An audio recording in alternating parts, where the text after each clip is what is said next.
Hey everybody, welcome back. Malik and I have returned to our movie commentary format.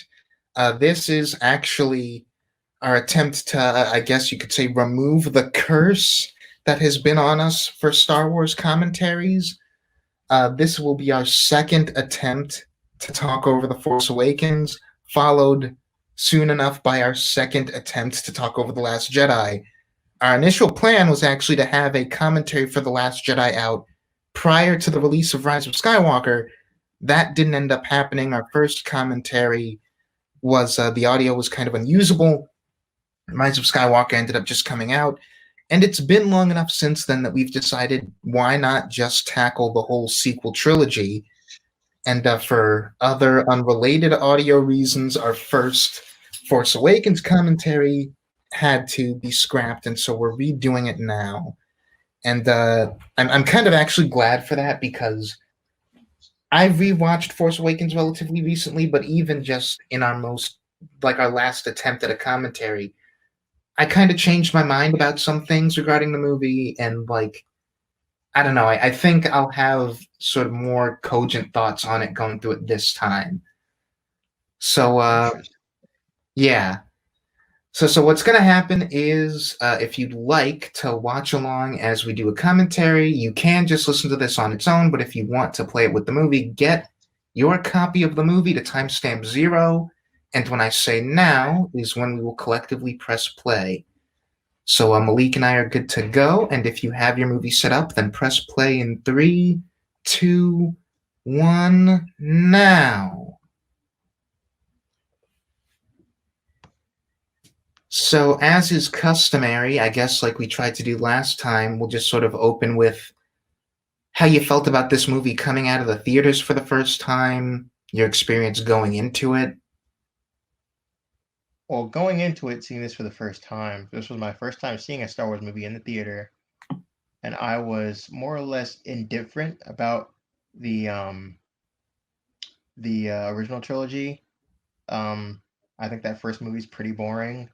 Um, Having rewatched the original trilogy now, very very recently, I think Empire Strikes Back is solid. It's a little more watchable, um, and Return of the Jedi is fine. Um, but like growing up, like I was not a huge fan of any of the movies really. My real where like my love of the franchise comes from is Clone Wars. That's my bread and butter. That is my favorite iteration of Star Wars, Mm. and that's currently going through its final season right now. It's funny as like today, today the day we recorded this, the 10th episode for the final season came out, and it was phenomenal. Um, but talking about this movie, I thought it was really fun. Um, it's actually a much more watchable remake of A New Hope. This movie is just a lot more fun to watch. I think it's paced a little better. Um, I do have my minor complaints. Like I don't think the world building here is particularly strong. I would like to know what the heck the difference is between um, the First Order and the Empire. If again, if there even is one. Um, and it bothers me that like when Disney got the rights to this, they didn't make a writers' room. They didn't have a set plan for this franchise, and this was kind of just we're flying by the seat of our pants making this trilogy, and didn't have the greatest effect. But as for this first movie, I thought it was very entertaining and enjoyable my first time seeing it. I didn't have a lot of the nostalgia stuff. Like this movie leans. This is one of the most nostalgia heavy films ever made, and a lot of that did not really play to me because I'm not even a huge fan of the original trilogy. But I, regardless of that, despite the nostalgia gimmick, I think it is still a pretty solid, enjoyable film. Yeah, and we've gone back and forth about like the need for writers' room and stuff. To a degree, I wonder how much of that, like how much of a writer's room being a necessity has to do with J.J. Abrams being the guy that they got for this. Because Because he does not plan out a lot of stories. He's a mystery box guy. yeah, his mystery box approach is really the source of my bigger issues with this movie. And I like this movie a lot. Like, I really enjoy it. But the problems that I do have all stem from clearly he likes to just have mystery for the sake of mystery. And I wonder if anyone else would have been a better idea as to like just do more of a straight up New Hope remake, not in the sense of like being derivative, but in the sense of A New Hope was clearly made as one movie. And even if you have three movies planned, I wonder if someone who doesn't have the mystery box approach would have just been better to making this one stand on its own a bit more. And so then the sequels could do whatever it is they wish to do. But taking this movie on its own merits, I really do think it's really strong. J.J. Abrams is a really good setup guy. And we'll get to Rise of Skywalker when we get to it, but so much of this movie, like the appeal of it from its announcement, basically wasn't just nostalgia pandering, but also like achieving the feel of the original trilogy again. And I'm someone who really loves the original trilogy. I tend to watch it with my mom a lot. She's a big original trilogy fan and original Star Trek fan. So I'm into those through her pretty much. Uh, Going into this movie, for a long time, I was pretty casual Star Wars fan. I think I still am. But even I think you don't have to be too deep into Star Wars to realize what Disney's doing by marketing this movie the way it was so heavily on original trilogy nostalgia, by being so adamant about the use of practical effects in place of CG everywhere, which is a big complaint people had with the prequels aesthetically. This movie basically exists to, one, be a fun roller coaster ride, and two, reassure everyone that Disney was the right hands for Star Wars coming off of the prequels. And it's funny if you look at the fandom now, Yeah, because almost everywhere you look on social media in regards to anything Star Wars, the fandom's like, yeah, Disney ruined Star Wars. it's so funny to have been, and like I think for people our age especially, to have been like firsthand witness to both the huge outpouring of bile and anger toward the prequel trilogy from like staunch original trilogy fans, like Gen Xers especially. And then as people who have grown up with the prequel trilogy have like aged into becoming sort of like media critics and getting into that sphere, to then have a completely different sort of outlook coming into these sequel movies and being like, no, the prequel trilogy wasn't all that bad. And it's like, I'm not someone who likes the prequel trilogy. I think they're pretty bad movies, but I think it's really interesting to have seen like a generation of people our age come up, be like, seeing all these positives in those movies, and that really informs their vision of Star Wars. And these movies are so not that. Yeah, see, I don't really have that at all. I think, like, regardless of how I feel about this iteration of the franchise, the sequel trilogy doesn't magically make the prequels any better. They're still really bad. And everything, like, there are a few good ideas in the prequels, but everything, all the, like, missed potential, that's paid forward in Clone Wars. Clone Wars is everything the prequel should have been. And Yeah. so, um, And you I have to can, wonder to what degree does people having watched the Clone Wars maybe color the prequels for them? Like people who aren't like you and me and who kind of like conflate the two? yeah, I definitely don't conflate the two. Anakin in Clone Wars is a completely different character than he is in any of those prequel movies. He's actually likable in Clone Wars and a compelling character, and he's none of those things in the prequels. But this Yeah. is a great introduction to Kylo Ren. Um, Yeah, this whole thing is a great, like, this whole sequence is a great introduction to Kylo. It's a great introduction to Poe, and it's a great introduction to Finn, especially since we don't see Finn's face until this sequence is like firmly over. And yet we've got like a motivation for him. Like he wants to get out, and like the other soldier like dying and leaving those three red streaks of blood on his helmet. That's really iconic. And it's instantly like, you get it. You get why he wants to get out of Dodge like fast. But like Then again, yeah, Kylo, oh, sorry, yeah, you go first. I was just gonna say, based on how he reacts, and I wish like somehow the movie was a little more clear about this, but this is apparently the first time he's been in the field and has had to execute a bunch of people. Yeah, like we do get the line later that's like he worked in sanitation, so clearly he was not like So that doing, makes total sense. This was his first time being exposed to that kind of thing, yeah.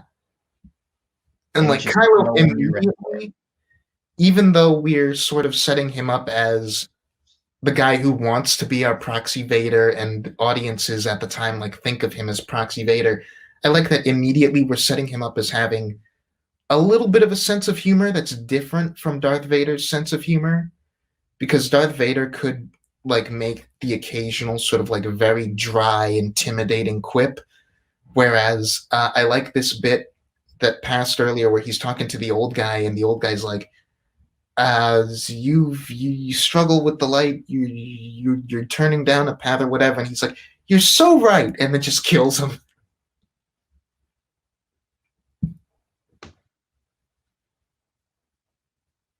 Yeah, that is a great moment. I remember being really impressed by BB-8. Yeah, I Like felt he has a bad whole because practical this is effect, and he's rolling around, and the head is staying on top. Like I don't know how they did that, but that's a cool little bit of practical engineering. yeah, and like I feel bad, and like this is good that we get to redo this because the first time we talked over this movie, we went the whole way, and BB-8 didn't come up once, and like I feel kind of bad about that because he's interesting. And like we bring him out when we're marketing this movie as like a member of the cast. That was a cute little thing. Like they get all the cast there and they're like, and BB-8, come on out. And it's really funny. And like he's interesting in the same way that R2 is interesting, where it's like he's the funny little robot sidekick who doesn't have any real dialogue, but you can kind of see a character in him, and like he's got little fun bits of characterization.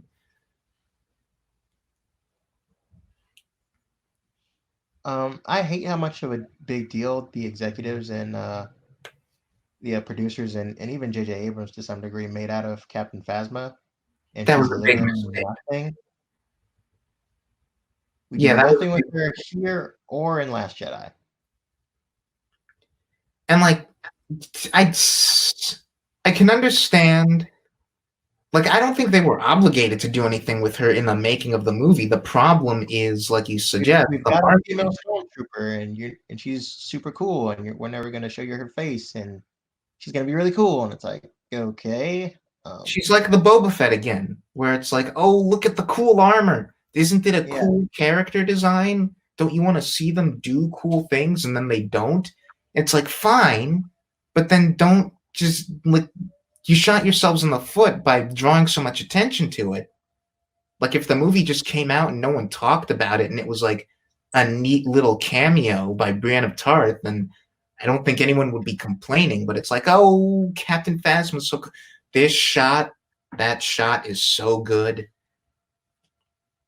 And again, like this great talking about great character introductions. Rey's introduction scene here is really, really good and tells us a lot about her character. And just without any exposition or extraneous dialogue. It's mm-hmm. really solid visual storytelling. And I love Daisy Ridley so much. She should have been Laura Croft. Yes, she's so good. And like I specifically, like I Stupid Candor in that recent Tomb Raider movie that they made, but um I do think Daisy Ridley is like I can't say off the page, but I guess I could say off the screen. Off the yeah, screen, Laura Croft. She looks and just like Laura Croft to me. like we've talked about Ray a lot already across our previous attempts at commentary, and like I really like her character, and like we'll touch briefly on bits and pieces where it's like people are like, oh, she's a Mary Sue, and it's like this you're paying attention to the movie wrong if you think that, but whatever.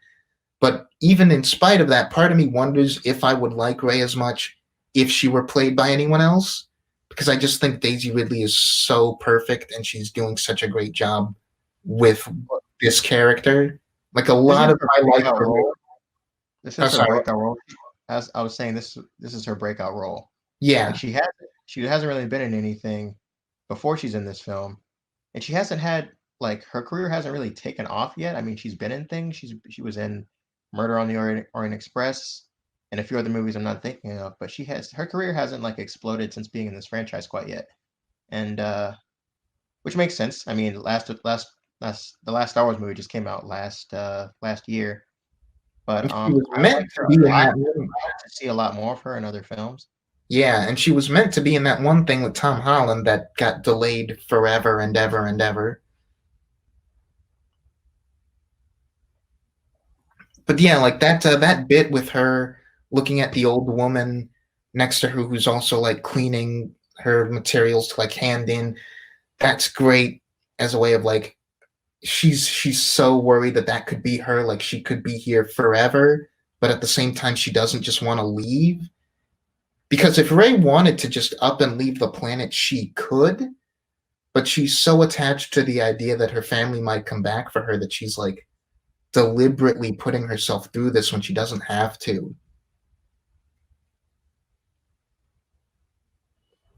It is that interesting character thing of character arcs are often about they're often about two different paths. The character um, who does change or the one who refuses to. Hmm. And like you could And even put it in terms of like the classic like want versus need, as like what Ray needs is to get out of here, but what she wants is for her family to come back, and she has to pick the need over the want.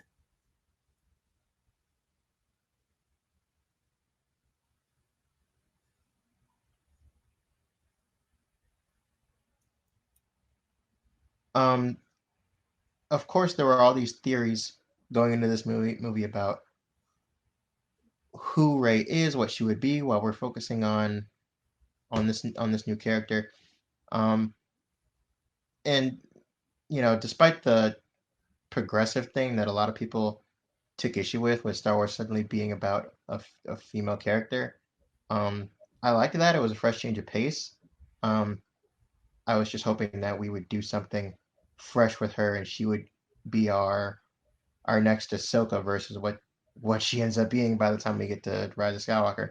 But Yeah, it's such a shame that she is that for these first two movies, and then nope. And again, part of me wonders if J.J. Abrams being attached from the jump leads people to think about it that way. Because he's like, even at this point, before this movie comes out, like when we know about it late 2014, early 2015, J.J. Abrams has already established his reputation as the guy who does mysteries. And if he's attached to a project, then it's probably going to have some kind of big twist. Like this is post Star Trek Into Darkness with the Khan reveal. So we've already got people who, if they're not trepidatious, they at least know J.J. Abrams as the guy who kind of can't resist doing that. And so that probably informs a lot of speculation about Rey. And it comes down again to like the big issue with Rise of Skywalker was probably just bringing Abrams back to finish a story that he had no plans in finishing in the first place. yeah, I hear you on that. And you mentioned in the previous attempt that Poe was meant to be in this movie for like the first chunk, and then he was supposed to actually die. Yeah, and the only reason he doesn't is because Oscar Isaac asked them not to kill him because he's like, I'm kind of sick of being the guy that dies in movies. Can I just stay alive in this one, pretty please? Can I not become this generation Sean Bean? And they were like, okay, fine. And as a result of that, the the movie, I mean, not the movie in its entirety, but his whole subplot just feels really awkward because he was originally supposed to die, and then he's off screen for most of the movie, and then he just shows up and he shoots stuff, and that's the end of the movie. It That's feels the end of awkward. the movie. It feels awkward when he comes back because Yeah, his role in the latter third of this movie feels really shoehorned in, and it also doesn't feel like the character that we get in Last Jedi and Rise of Skywalker. And like, I'll give Rise of Skywalker this much: Poe still feels like if there's an interesting character in that movie, I think it's him. And Oscar Isaac does a really great job. You can tell in interviews and stuff that he's kind of weary and just done with this franchise, but that doesn't come out on the screen, I don't think. Like in Rise of Skywalker and Last Jedi and in this one, he's really doing a really charismatic, earnest performance, and Poe's really likable, and keeping him around instead of killing him, I think, was definitely a good choice. So do I. I just think if they were going to go with what Oscar, I don't know how early it was in the process. I don't know, like in relation to how soon they wrote the script versus when they gave it to him and he read over it, that he saw that. Um, but I think you have to fundamentally change this movie um, to a degree to make him not dying work story wise. I don't think it's that it doesn't work. It feels a little contrived, It, but for me, it the feels issue isn't that it's like a problem that he's alive. For me, it's just that, okay, he's alive, and then he comes back, and then we it just don't plays it really, really awkward. yeah, Like we're not entirely sure what we're doing with him after we establish that he's alive again. But these two have a great camaraderie. Again, I don't like the original trilogy that much, but this feels very classic original trilogy. Their whole interaction and their whole vibe. Yeah, the character interactions, I think, are really what carry this movie, like really what carry all three of these movies, because this movie has a lot going for it visually and structurally. Last Jedi, I think, has pretty much everything going for it. Even Rise of Skywalker, for as much as we'll probably rag on that movie, the thing that all three of these have in common is that all of these actors are coming to play. All of them have great chemistry, and all of these characters bounce off each other really well. And like we're establishing there in that conversation with the like, well, why are you helping me? Because it's the right thing to do. You need a pilot. I need a pilot. It's like Finn's not really at that fully moral place yet. And like he and Poe do have a good relationship, but the impetus is still trying to save his own neck. And that will be like his conflict throughout this whole movie.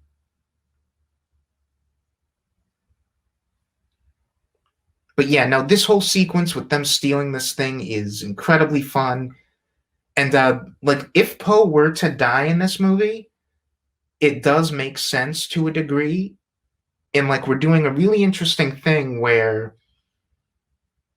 I don't want to say mentor, but Poe is like if he was going to be the dude that died to spur on Finn's storyline, then it would make perfect sense.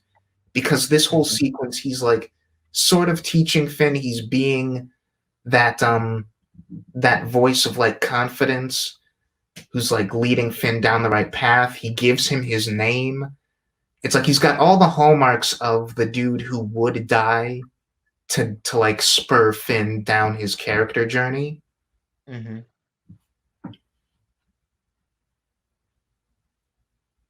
But yeah, like the instant chemistry between the two of them is great. When Finn and Rey get together, they're going to have great chemistry. Just everyone, any character pairing across these movies, I think just works great. Um, this yeah, this is a super fun little scene. And it goes by quicker than I remembered going by too. Yeah, I love that like F what?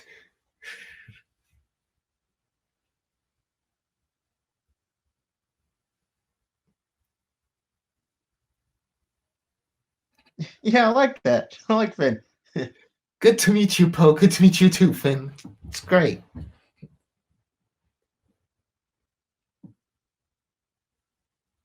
Hux probably got screwed over as much as anyone else across these movies. Yeah, he's super hammy. It's not even Um, that he's hammy that's the problem. I like that he's hammy. It's no. I'm not saying that's a problem, but I think that is his strongest attribute is like his big like over the top Nazi speech towards the end of this movie is hysterical. mm-hmm. And it like it's unintentionally hilarious. Like I laugh every time I see it.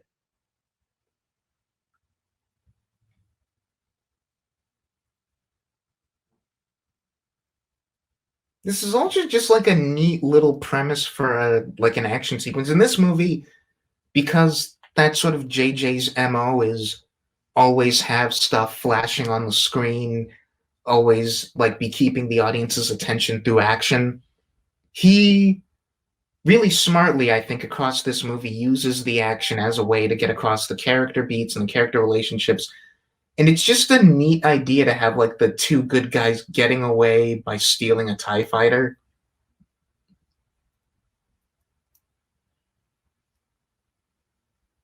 I also never noticed until last viewing that little picture of baby Finn in the corner.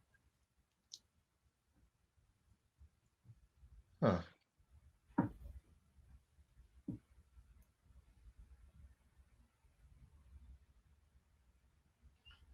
Right, Yeah, so yeah, this was something that I they did. take their sweet ass time getting to that wreckage.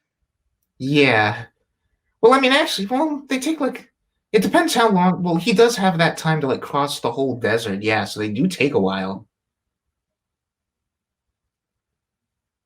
Yeah, we know exactly where you crashed, and we're gonna give you like a half hour to 40 minutes to walk all the way to a town before we Oh, no, finally so they find. decided to land at the crash and then also decided to walk to the town instead of flying to the town.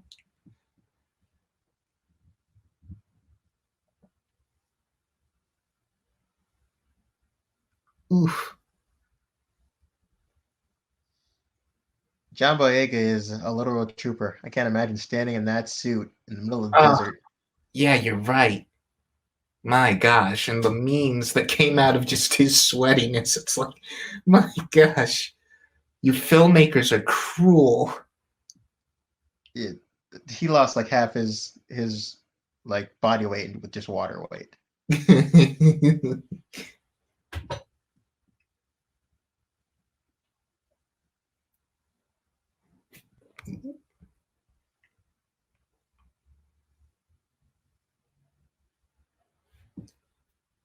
But yeah, no, we marketed this movie hard on him and Ray and Kylo, and like the opening with each of them wearing masks is really significant.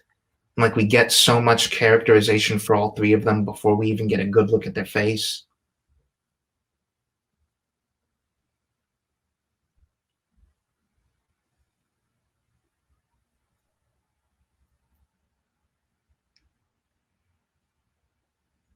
And I think this movie does a pretty decent job of balancing Finn and Ray as like co-protagonists before we pretty firmly put Ray in the main character slot across the next two movies. Oh, maybe it's just because I knew this going in, but I always felt like she was the main character. Hmm. I Like wouldn't I argue didn't against know that. she would be the main character. She I wouldn't is argue. this iteration of the franchise is Luke Skywalker. Yeah, and like there are the most clear parallels between the two of them. But like we open with Finn, and we do spend significant portions of screen time with him away from Ray, and like with her away from him. So it really does feel like there's a nice balance. Like he doesn't feel second fiddle in this movie. I don't think. No, that's also because they're doing a fairly good job of servicing both his arc and Ray's, and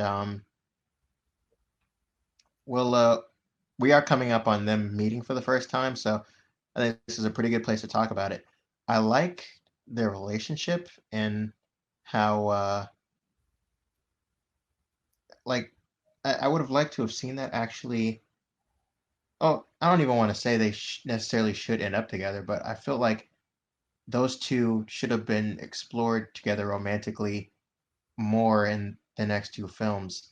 Um, because otherwise, going back to this movie, and I mean, yes, in a vacuum, it's fine, but in terms of the larger franchise, like you should be doing more with them together if you're going to have them in this first movie, and then they're completely away from each other in the second movie, and then we do nothing with them in the third, and it's like, what was the point of setting up this? Um, it's not just friendship; like there's clearly like a deep connection between these two, and we don't really explore it at all past this movie. Like, I Yeah. mean, And that's Yes, not on Finn's side, he still clearly loves Rey, yeah, but you don't get the sense that that's reciprocated at all in the way that he loves her. yeah. And like to be fair, there is more nuance to it than I think even I myself gave it credit for the first couple of times I viewed it, because it's not to say that friendships can't be deep. Like very clearly, I think if you want to read into it that where they end up is just that they do have a deep platonic love for each other, then that's fine. And like when we get to this bit that's coming up where he's like, uh, where she asks him, "Are you with the Resistance?" and he's like looking at her, and then he decides to like go ahead and just lie.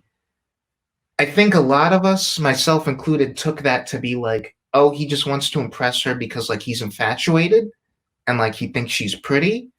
But I think it's deeper than that. And I think it's more to the movie's credit that it's the way she looks at him. Like right here, she's like, "You're with the Resistance," and he's like, "Oh, that's like a look of admiration. Like no one has ever looked at me like that before. This is someone who might actually like think that I'm worthwhile and impressive. I have to keep that going."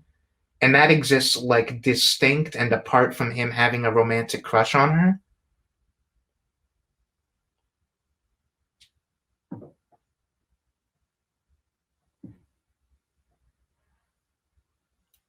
Okay, yeah, this is where that gets kind of weird. The whole "I thought Luke Skywalker was a myth" thing, Yeah, and like not I really, get not it. really a fan of that. That's another part of these movies, like trying so hard to recapture the feel of the original trilogy, where that's very based on like characters know about like old myths, and like there's an idea of the Jedi, but they don't really like exist in the current world. I don't think that's something that you can like naturally recreate No, you skipping can't. I home. mean, starting this franchise where you started, no. Well, this iteration of it, you can't get away with that. Like, Luke Skywalker is still alive. Darth Yeah, Vader, who is Skywalker, is still alive. Like, like Han Solo, who fought with him, is still going around the galaxy. Like people know him. You got to skip more than like circa 30 years if you're going to try and pull that kind of thing. yeah, we haven't even been. It hasn't even been 2 lifetimes yet. Like, a myth, really? Yeah. And like it's not like Luke like did some little thing, like he saved the galaxy twice. He blew From up the Empire, Yeah, he blew which up two Death Stars. Like people are gonna you're not gonna ever question that he was a real guy. No. And yeah, like you ever heard of Martin Luther King? He's a myth. and like that whole bit with the Ray doesn't like having her handheld thing, that's another bit that like if you read into it, the fact that again, like Finn, she's never really had anyone in her life like support her. So like Finn holds her hand, she assumes he's doing it in like a condescending "you need to be protected" way, but really it's in a like "I just want to stick together" and like if anything he wants her protection way. I don't know about that necessarily, but he does want to keep both of them safe in this extremely tense and dangerous situation. Um, Yeah. and And I like do she think the doesn't reason, really because pick that's up how I on it. read it. Like I don't necessarily have a problem with it being a feminist. I don't need no man thing, but that is how I read it when I watched it. Like, but Yeah. I'm not even saying that's necessarily a problem for that Yeah. scene. I It's don't not. think it It was. does not bother me.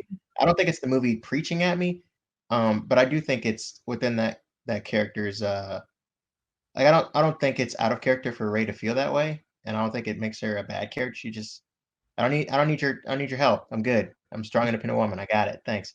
But remember, everyone, Ray's a Mary Sue who knows how to fly the Falcon immediately, even though she spends like 2 minutes crashing into buildings. And we can go ahead and get this out of the way because I don't. We've talked about this before.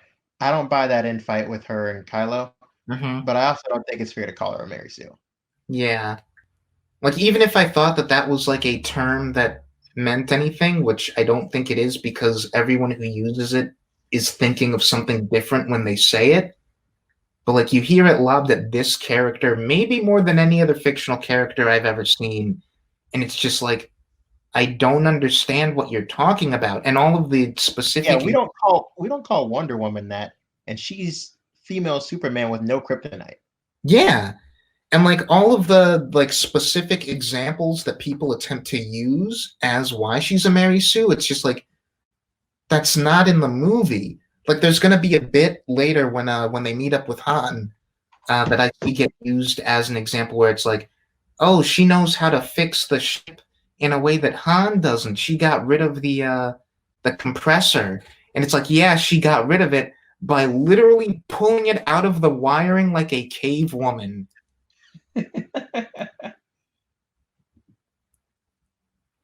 But yeah, no, I think she's a way more fallible and nuanced character than anyone gives her credit for.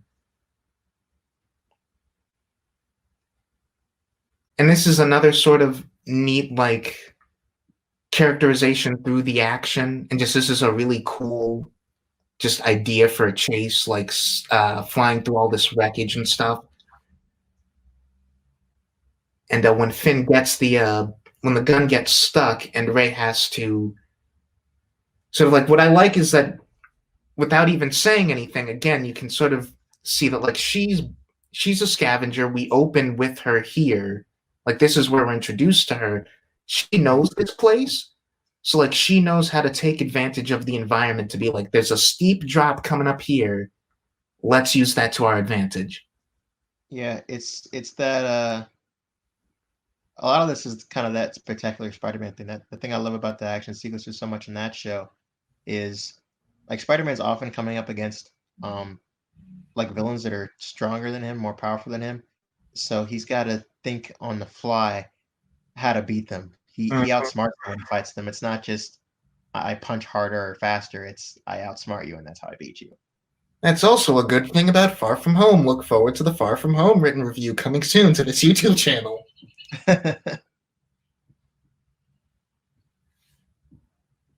Ah, that was Oh, so cool. that's really cool.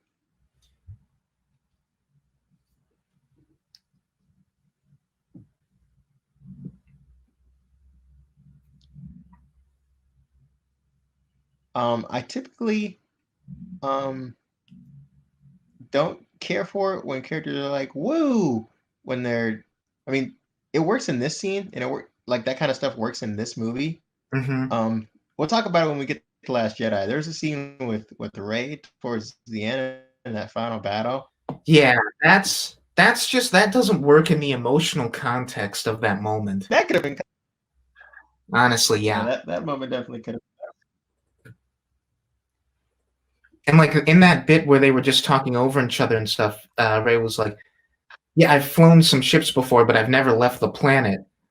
So it's like that even more. I wish we could have heard that clearer, and that you didn't need like subtitles to catch that, because that's another little bit of like she's been staying there for a reason.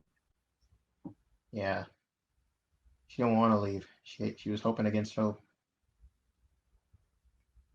And this is another bit of our very like interestingly and clearly separating Kylo from Darth Vader.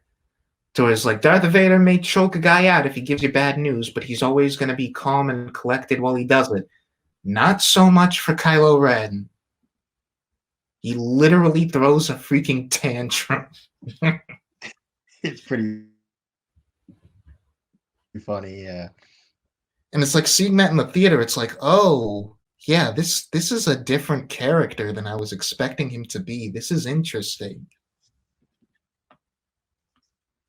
And it's like, is there And I didn't anything? really have any preconceived notions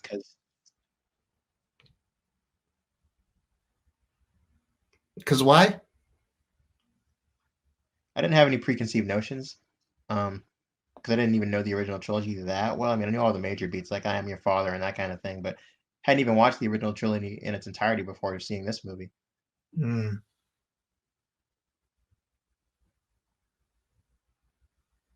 And I was not a, and because of that, I was not a huge Vader fan.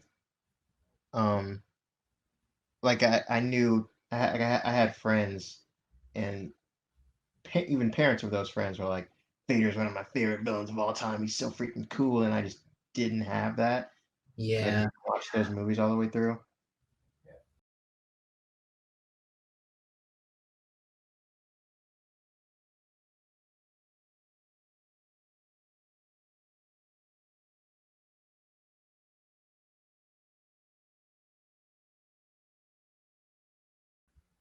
Right, okay, I like this.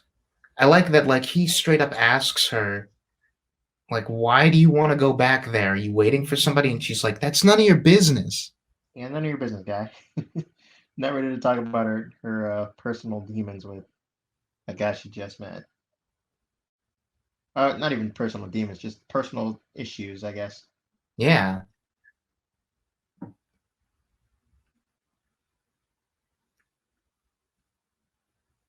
And honestly, sometimes it's easy to forget like how much this whole stretch of movie is basically just going from action sequence to action sequence.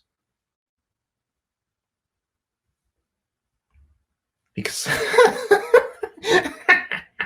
I like that I like that she just like crawls up her to get to the window.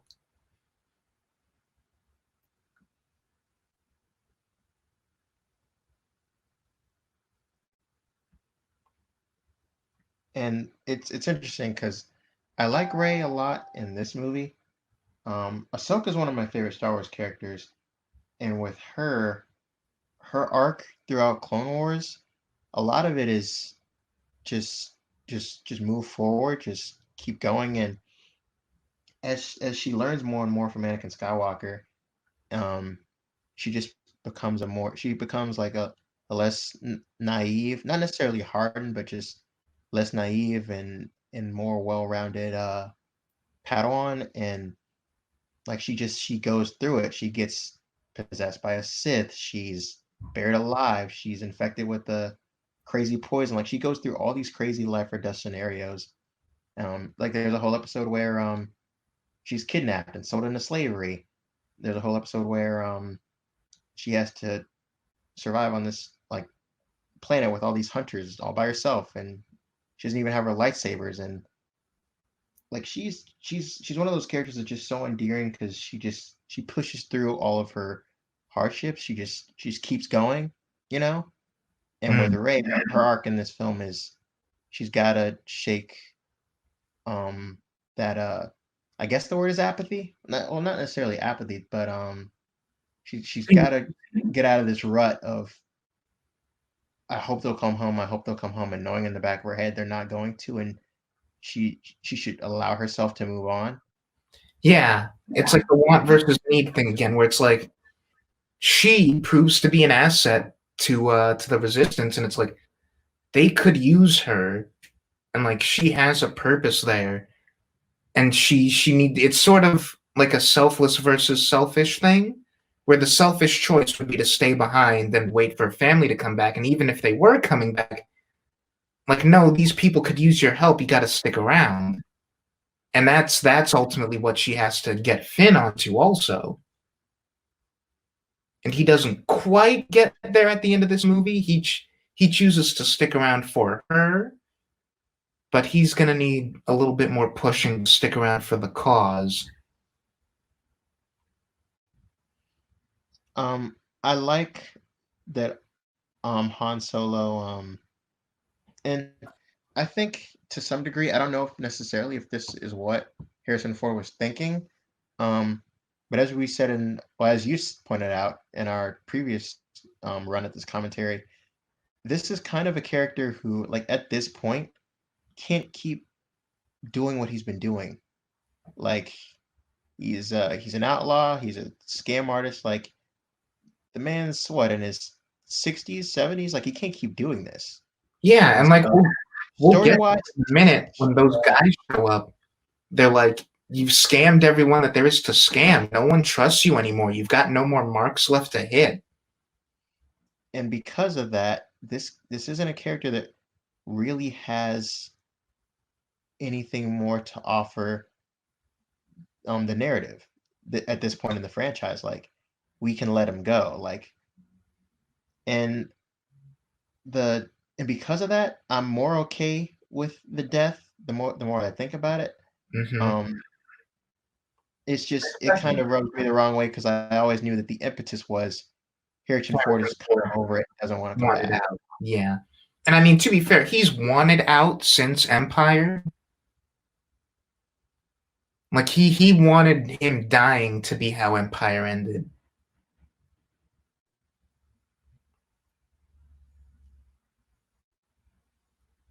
But yeah, it was a really interesting choice to have him sort of be the mentor for this movie, where you would expect, like naturally, Luke Skywalker, as he got older, would adopt like the Obi-Wan role. Han Solo was always the guy who was like, I'm sort of adjacent to all this stuff, but I'm not really in it. And now he's got no choice except to one, be in it, and two, sort of like be the new figure who's like leading this younger generation, even though he's really not the guy that you would expect or hope would be doing that. Um, I think it's weird as hell to have the cameo of all these extremely well-known foreign martial artist actors. I don't.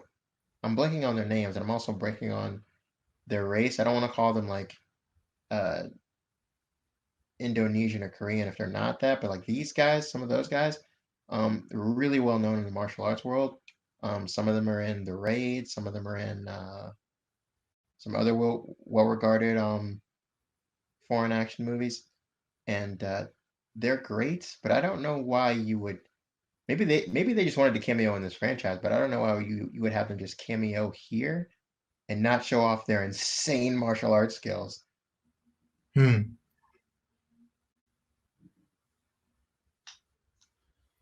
Yeah, weird that you would cast them for an action scene that's not going to rely on any fighting at all.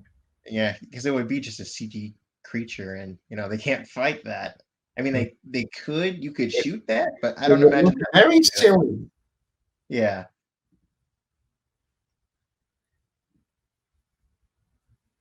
but it would have been cool to see them beat the snot out of some stormtroopers. Hmm. That said, I like this whole sequence. I like that again. It starts with Ray making a big mistake, because she's like, "I've got a plan," and then she does it, and then immediately it doesn't go the way she wanted it to. And I love that smile. I love that dopey little smile Finn has before she's like, "Oh no," and he's like, "What? Oh no, what?"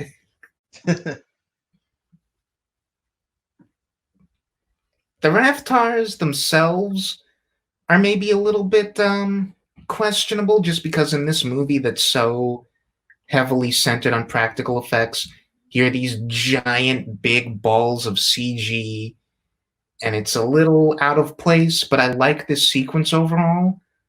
I like what just happened where Han just punches a guy and throws him in there, because it's like he's still, to a degree, that somewhat morally ambiguous guy who will get rid of whoever his adversaries are just to save his own neck. I wouldn't say the creatures are necessarily. I mean, maybe they are out of place, like in the movie. Um, but I think they look as good as they're gonna look. Like they look like they're there. They don't look like PS. Like they don't look like Yeah, no, PS3. they're not bad effects at all. It's just you can, and part of that is just the way that they're designed. Like, you could only do this so well with practical effects, but to a degree, it does look. It's not that it looks out of place in the scene. It's just that in the wider context of the movie, this is very clearly the one big CG creature in a movie that otherwise doesn't have those. Like, everything else we see is either a puppet or like a suit. And this is CG because there's no way you're pulling off of this creature with practical and have it move Yeah. and act the way you want it to act. No way. And then But she for all made, the but for all the instances where they can use practical, they do, and I think that's the that's the balance you have to strike. yeah. Is I mean, because neither one of those is necessarily a bad thing. Just the rule of thumb is if you can make it work practically, do it practically. If there's no way you can make it, believable and fluid, practically than you do at CG. Hmm.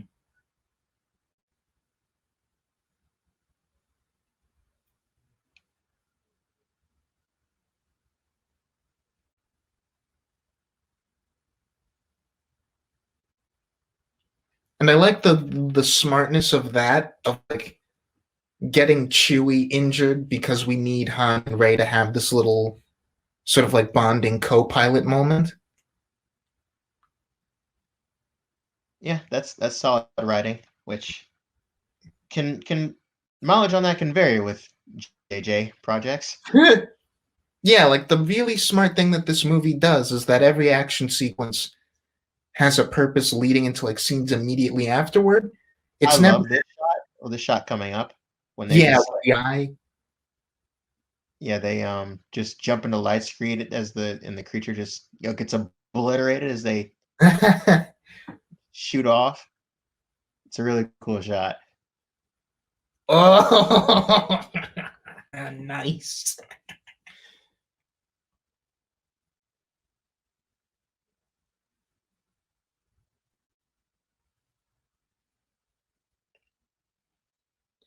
But yeah, no, the big thing that I think JJ probably contributed to this movie, just because that's so in line with his ethos, is using the action smartly to like progress the story in a way that always keeps the audience's attention.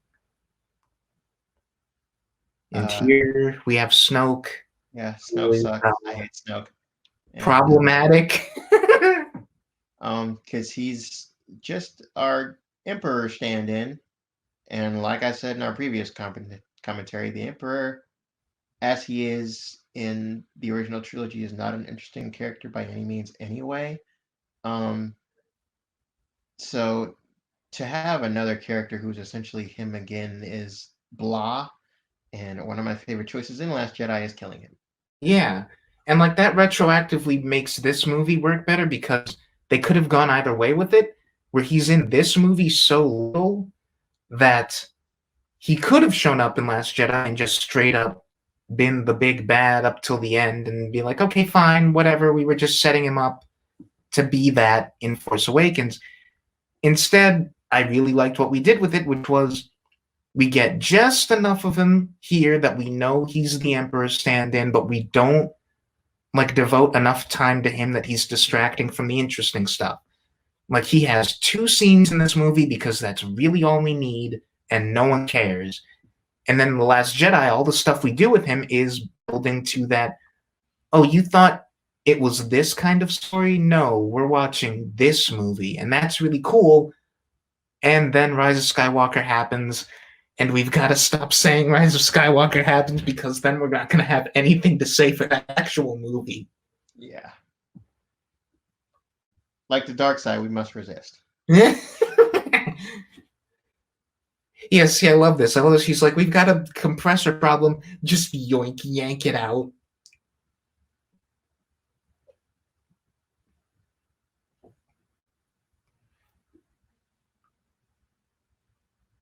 And it's interesting that Finn, we make a point twice that Finn doesn't speak other languages, or like he doesn't understand Chewie and he doesn't understand BB-8. Mm-hmm. And at some point, I'm unsure when he begins to understand them both. Uh-huh.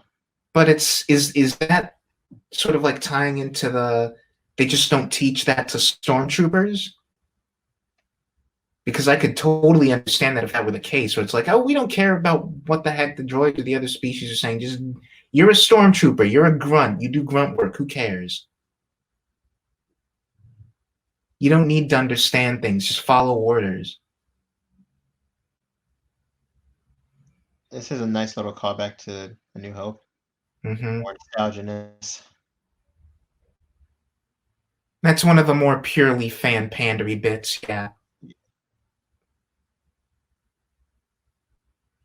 I remember distinctly, like, people gasping and being like, "Oh, that's so cool!" When I saw it in the theater for the first time, I'm like, "Why exactly?"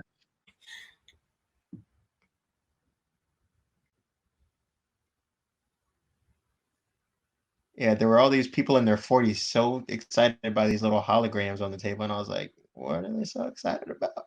Yeah, But so like, this is one of my favorite scenes in the movie, because as much as I don't like A New Hope, with Han in this movie, I really um like this whole coming full circle thing. Like he's had these adventures with these people who, strong in the force and force sensitive people, and he's had his mind open to what the universe really is, and he's like, yeah, the force is a thing. It's a thing. And when and we like, first met him, he's like, yeah, I and don't believe in any of that fancy that's kind of smashy. like a big deal for someone like him, where it's like we spend so much time with characters who just take the existence of the Force as a given. And in moments like this, you can see, like, if you've gone from not believing in the Force to knowing that it exists, then that's like a world changing thing for you, because it's like this thing that like dictates basically the path of the universe and all of our destinies. I thought it wasn't real. That's like finding God pretty much.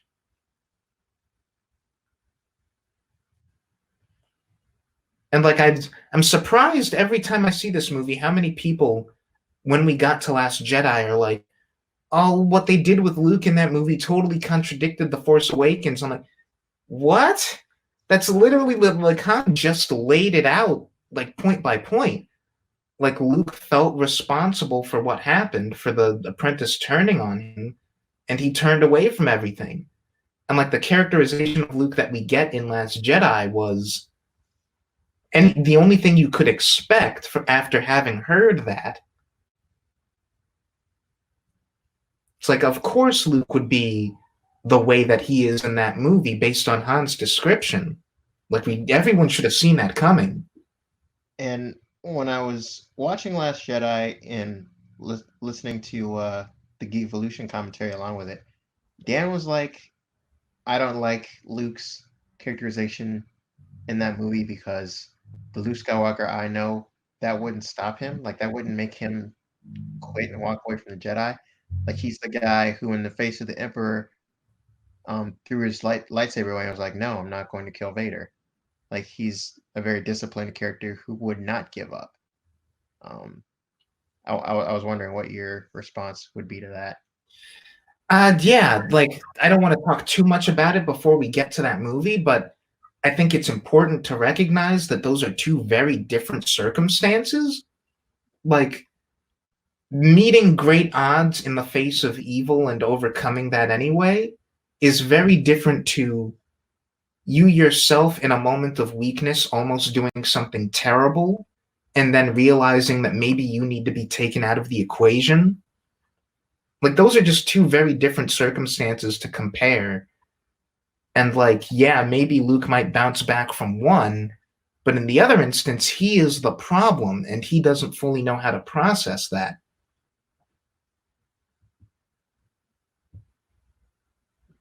And he's like that attitude of doing whatever it takes to stop evil, that sort of like need to keep all of my friends safe almost led to me killing my nephew. Maybe I should stop. I did like that whole exchange between the two of them, him handing her his blaster and like, there's a place for you on the ship if you want it. Like I like the little that's bit where he's like, "Do you know how to use it?" And she's like, "Yeah, you pull the trigger." It's like again, she's a very straightforward, just like A to B person. She doesn't really think too hard about things.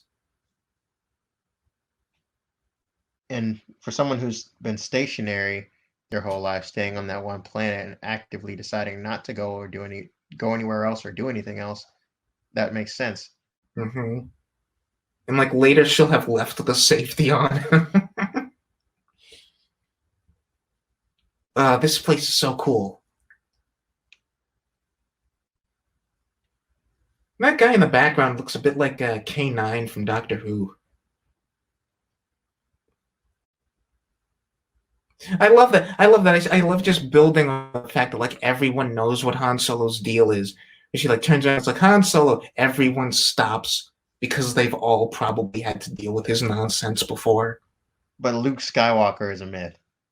Yeah, see that doesn't make any sense. And maybe it's just because like Ray's on Jakku and that's like a backwater, like doesn't get out much planet. Like maybe that's it. Maybe that's the excuse is that she spent all her time on that planet, and if she just left, then she would have confirmation that he's real. But I don't think we have enough to go on to know if that's the case. We don't, yeah, which is um part of my thing with like the big problem with this movie. The world building is not strong enough. Like, Yeah. It's like a lot of it is left up to assumption. And like in some cases, I'm like, fine, like it's good to give your audience credit and assume that they're smart. But other times, like a stray line of dialogue where it's like have Han be like, oh, what, you thought Luke was a myth? Yeah, they don't talk about him like a real person on Jakku. It's like, well, Jakku's like nowhere. It's like the sticks. and again with A New Hope, I don't like that movie almost at all, but the world building was a lot better. It was more defined. Like, I know what I'm looking at. Like, I know what the Empire is in relation to everything else, and I Yeah, don't I don't really know what the Force Order is. If it's not the Empire, then how differently do they operate? Like, what's the deal with them? Because it doesn't seem like the First Order is ruling over the whole universe the way the Empire was necessarily. Like, I that's again, the world building here is just not as strong. yeah. And like I'll give them that the First Order as a concept is really interesting. And like Rise of Skywalker be Rise of Skywalker, we'll get to that. But just on its face, the fact that we've got like neo-Nazis to the Empire's Nazis is like, yeah, you defeat the bad guys, but then there will be a generation of people who, despite your best efforts, buy into what they're selling anyway and are like, no, they had the right idea. Like, maybe we should have this kind of like regime and this kind of order and whatever. And like, they might get into it for reasons like Kylo, like you see in a lot of real people, of they fall into sort of extremism because they're just looking for some kind of purpose or they feel personally betrayed, like they feel left behind by the life that was laid out for them, and that leads to them being like, okay, clearly the system is the problem. You shouldn't have gotten rid of the Empire in the first place. Let's bring them back. And if that was where they were coming from, then that's great. And I think we're meant to assume that. The real problem is not where did the First Order come from? It's how are they this powerful already? Like like again, I get it. Star Wars is a heightened universe, and like everything can't be one to one with reality. But just for the sake of comparison, like we took down the Nazis decades and decades ago, and people who still believe in that ideology or are still bigoted or whatever, they are still firmly the minority. They have very little socio-political power. Compare that to the First Order, who are coming into the shoes of the Empire, and they basically have that same level of power after only, what, 30 something years. Like, where did they get so strong from? And what I like is that The Last Jedi will give us part of an answer, but I don't think it's quite enough to be like, how are the good guys on the back foot again?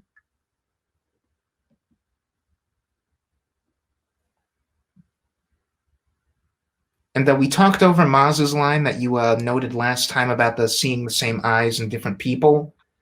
And I don't think we have any evidence of Maz actually being force sensitive. She just comes off that way because, she's an old, wise person in a Star Wars movie. But I like that she isn't really, and that when she says that, she's just talking about, I've seen people in your position before. I know what it is that's going through your head. You want to run away and get out of here.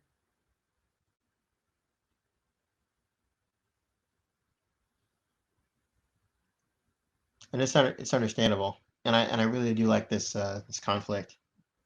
Yeah. And like Finn lays it out right here, where it's like, the way that you looked at me when you thought that I was something special, I've never had that before. And so I really wanted to keep that going, but I gotta save my own neck. And like, come with me. And she's like, they need our help. I can't.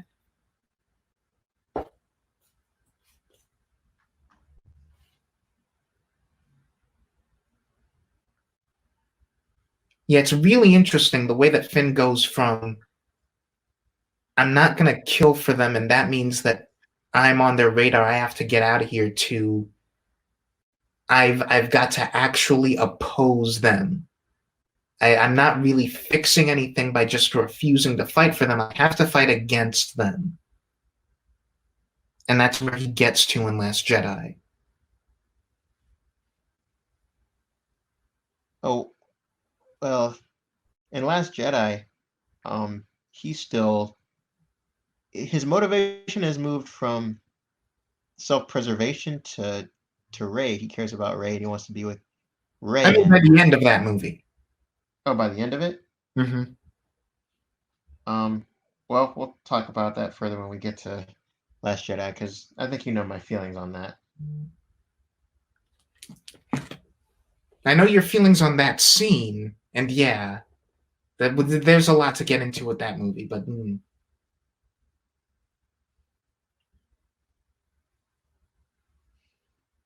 I wish we actually got to see the Knights of Ren. Like Rey's gonna have a whole vision with the Knights of Ren, and we don't see them until Rise of Skywalker.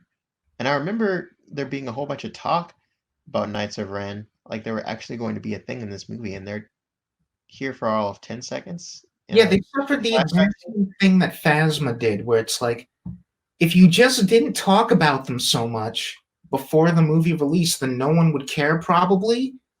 But like you build them up so much that when they're just a cameo, it's like, okay, what were you doing?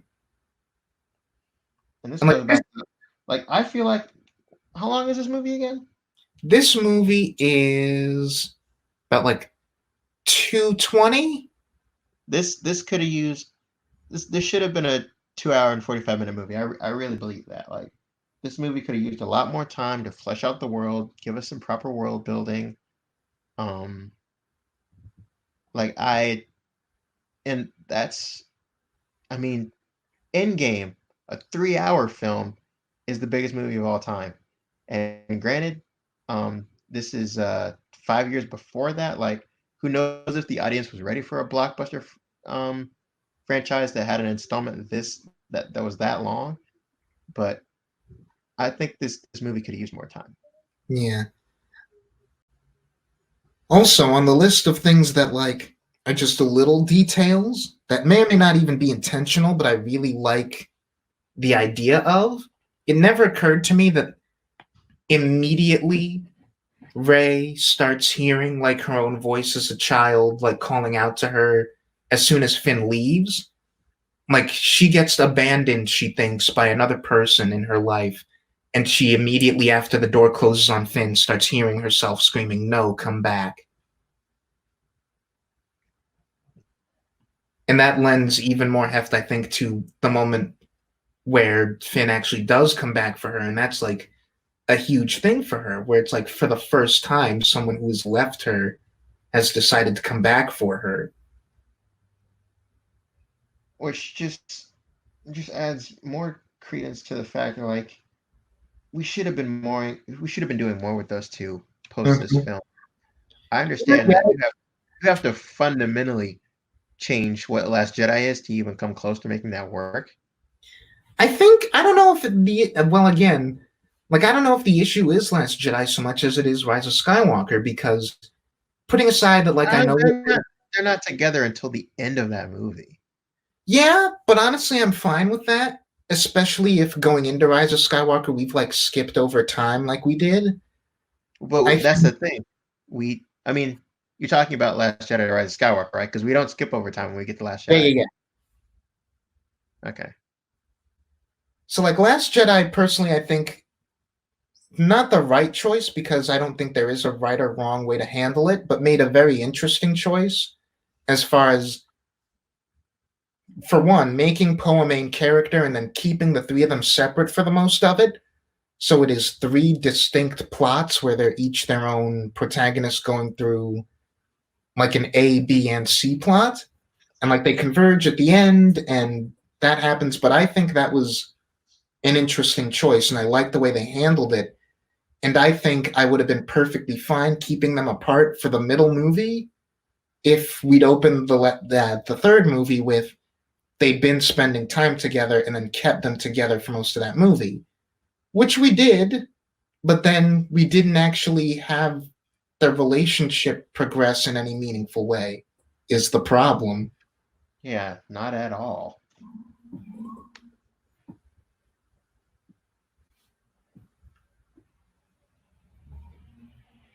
Um, Kylo Ren's gonna show up later, and that's like him chasing Rey is a really fun scene. Yeah, and like you can tell she's scared out of her wits. Yeah. Oh, And here we have big this Nazi speech. Oh, I can't wait.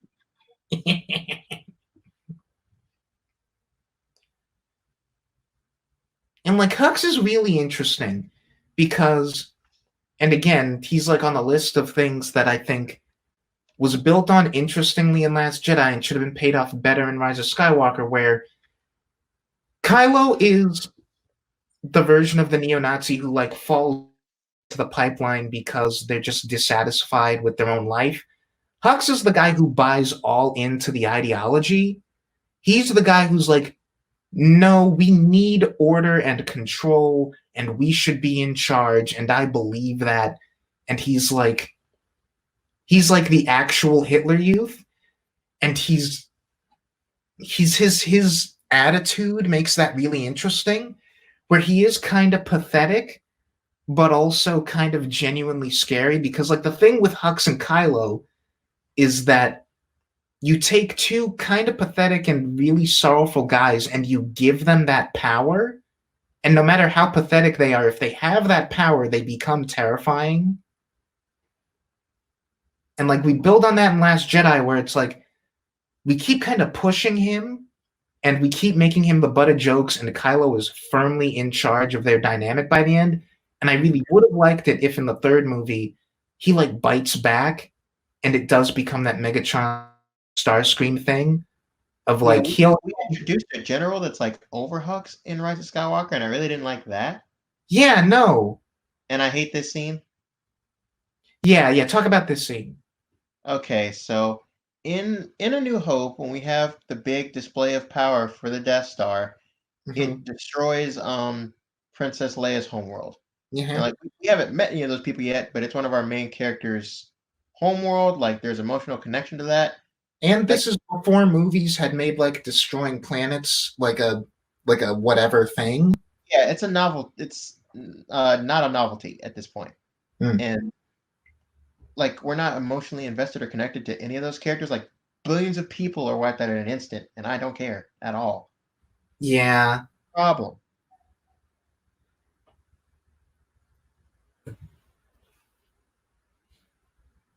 Hmm.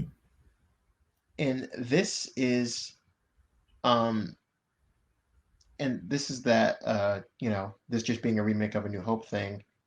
But a lot of, at some fans like at this point feeling kind of angered and felt like it was disingenuous in that regard because that scene is clearly a straight up homage to the other scene I mentioned where Leia's home is blown up, but it doesn't have any of the heart because we don't know any of those people and they're just random planets. And like that kind of feels like the problem with Starkiller Base in general, Yeah, which is an issue that I'll give to this movie, which is we want to make the First Order seem intimidating the same way that we made the Empire seem intimidating back in the day, and our way of doing that is just make it bigger. So we destroyed 5 planets, and instead of a Death Star, we've got like Death Star times 20. And it's like that part feels that whole choice feels kind of cheap. it does. I like this whole sequence though, like we mentioned, Kylo chasing Rey through the woods, and Finn and Han going through the wreckage, and like see she leaves the safety. She's really lucky they have such terrible aim, or else she'd be dead because she left the safety on. But Yeah. yeah, this whole sequence I really like. And like part of the problem also is that like it's been 2 seconds and we're already past that bit. Like we don't really sit and dwell on the fact that they obliterated 5 planets worth of people. We get a couple of reaction shots and then we're moving on. Yeah, you don't really sit on it. We're immediately thrown into an action scene. But this, um, Finn using a lightsaber, we've talked about this before. Obviously, everyone had their speculations that he'd be force sensitive, and ultimately, I like that he isn't. Hmm. Um, but I do think overall trilogy, we'll discuss this more when we finally get to Rise of Skywalker. But there was so much potential for Finn wasted. He's great in this movie, but overall in the franchise, they kind of did him dirty, I feel. Well, I feel like, and people have suggested this, that like this movie plus Last Jedi are building to a place in Rise of Skywalker that he should have gone. And part of that is just the issue across this movie and Last Jedi and Rise of Skywalker, which is part of the world building problem, which is how we're treating the stormtroopers. Because again, in part of our like avoiding the prequel trilogy or like avoiding that association as much as possible, we've gone back to using like regular guy stormtroopers instead of clones. And like we'll be as explicit as possible come Rise of Skywalker. Like we take these people from planets as babies and then we indoctrinate them to be our stormtroopers. And Finn got lucky that he got like the compulsion to run away. What we should have done with him is like taking this movie and building on making him more sort of like socially conscious in Last Jedi. We should have gotten to a point where Finn's contribution is like turning the stormtroopers against the First Order and like getting everyone else to realize that they could be in his place. And that would be a really interesting thing to do with him. But come Rise of Skywalker, we just don't use him for anything, really. Yeah, and then by the time that we by the time that we like it, what's weird is that plot line feels like it's sitting there when you get to Rise of Skywalker because there is a whole bunch of other stormtroopers who somehow also did the same thing. Yeah. And like granted, part of that is in deleted scenes for The Last Jedi, but like I'll mention some deleted scenes in that movie that inform that, where it's like Finn remembers having relationships with some of these people, and like they're not like totally evil, irredeemable scumbags. They are just guys, and they do have human values and they have human relationships. And yet, across all three of these movies, we're not really meant to question it when we just pick them off like they're nothing. Yeah, they're just cannon fodder, and you're not supposed to be thinking about it. Yeah, Um, like by the end of this trilogy, I don't know. I don't want to talk about it too much because so much of this is informed by Last Jedi. But that movie starts opening up some questions, and ideally, the third part of this trilogy would be paying that off as like these things are a bit more complicated, and we can't just be treating everyone like cannon fodder. And like the war of Star Wars maybe needs to come to a close at some point. yeah, I mean And we then, don't even do that in Clone Wars. Like a thing that I really appreciate is like all the clones, well, not all the clones, but like the vast majority of the clones are given dimension and personality, and you get attached to them, mhm. so that you feel more when they're taken away. But but even still, like you'll have a bunch of clones die like it's going out of style on that show, but we never Yeah, cease to even give the ones that we know aren't even going to survive an episode a bit of dimension. which is maybe one of those things where you have to wonder if it's like in making the prequels, maybe they had the right idea. Like whether or not George Lucas was thinking about it consciously, maybe that was part of like why all of the fighting in those things, like all of the cannon fodder, are clones and robots. Where it's like it removes that little problematic layer of we're characterizing these people like real living people, and then our good guys just blow them out of the sky like they're nothing, and we don't question it.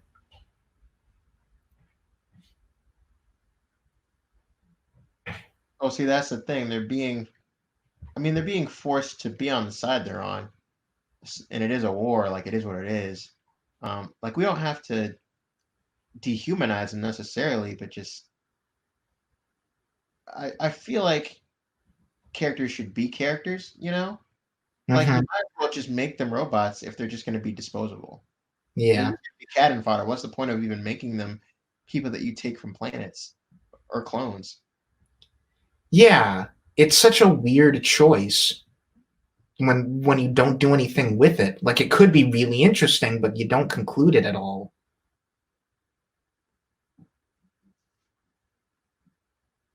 And we talked over Finn's fight with that stormtrooper, but I love that even though we gave Finn a lightsaber, he doesn't suddenly know how to use it. Yeah. Um, I like that he's using it like it's one of those things that the other guy had. Like we'll get to Last Jedi, like clearly that's something that Finn is used to using, and he uses the lightsaber like it's one of those things, and that's just not the proper way to use it. yeah, and he hasn't been trained at all, and he's not force sensitive, so he wouldn't instantly know how to use a lightsaber. Yeah. Like one of my favorite bits is that thing where he just goes up to the guy and just stabs him. Like he's got his hand on his shoulder and he just rams the lightsaber through him. That's such a like unprofessional move compared to everything that we've seen Jedi do with that thing. Like they're always like making clean slices It's and like always really graceful. yeah, and he just runs up and rams it through a guy.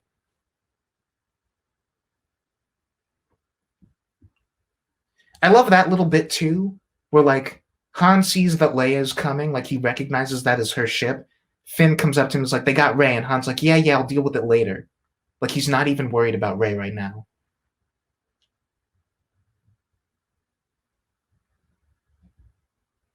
But probably didn't recognize me because of the red arm.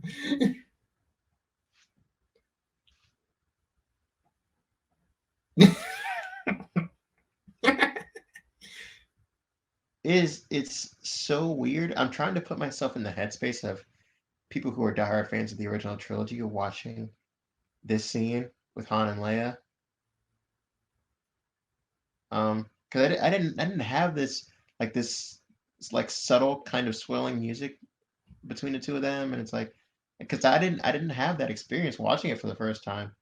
Mm, I was more so just swept up in spectacle and all the fun character dynamics, but the big like nostalgia, emotional stuff, like that was I didn't have that because I just didn't watch those movies. yeah, and like C-3PO popping up definitely gets a bigger reaction out of people who are like into those movies. And like he's here basically to be our exposition for what R2 and BB-8 are saying at any given time. And I always thought that was a bit weird. Um, that and Transformers does this with Bumblebee. The robot character where only you got like the one token guy who can understand what they're saying, and apparently that was an idea George Lucas had from watching old sci-fi serials. Apparently they did that sort of thing, where it's like we had um this like machine, like this little robot that would just make noise and Yeah, a lot of the A New Hope especially. yeah. Like A New Hope and Return of the Jedi more than Empire borrow a lot from like old serials, and part of that is like you see that kind of thing in Legend of Korra where it's just like the funny animal sidekick, but instead of an animal, it's a robot. It's like they just go whoop whoop whoop because the children will find that funny.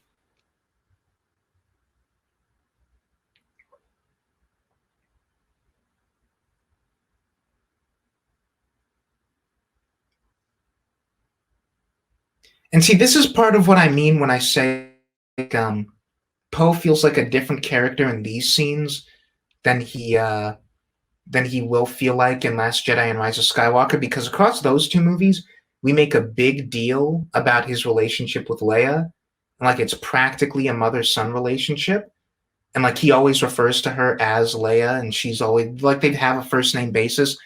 In these scenes, like he always calls her General, she always calls him Captain. I think is that his current rank? I guess so. They seem much more formal with each other in the brief moments that they get together in this movie. And it's like you could tell Poe was not like they had not planned on putting him on the trajectory that they did when they were doing these scenes. Yeah.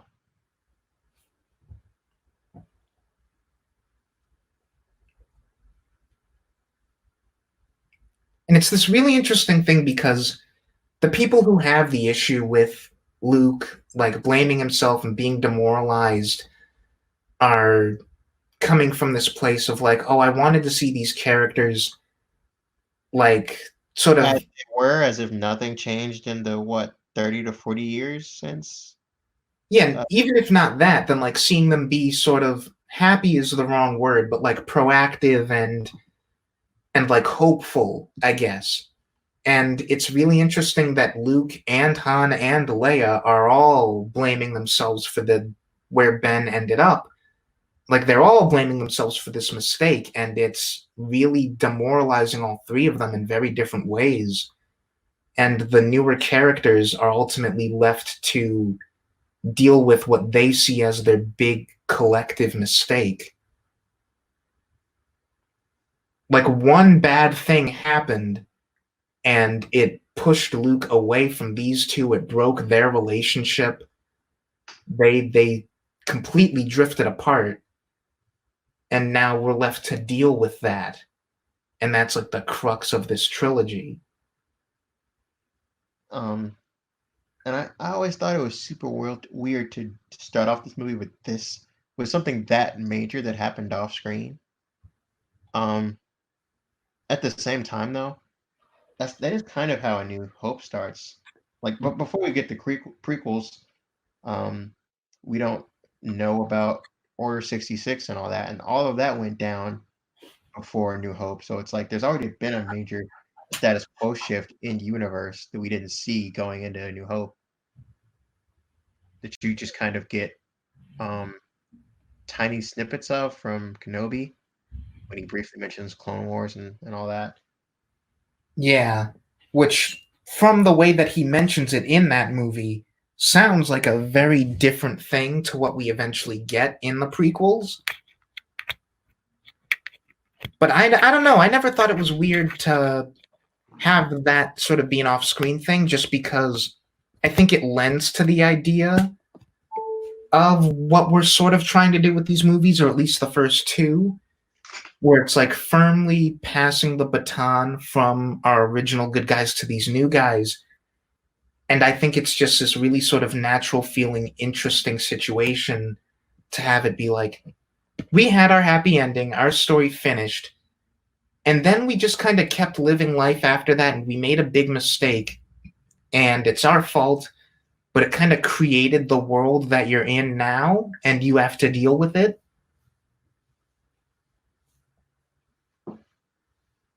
And now we finally, like, what, 2/3 into the movie, get a look at Kylo Ren's face.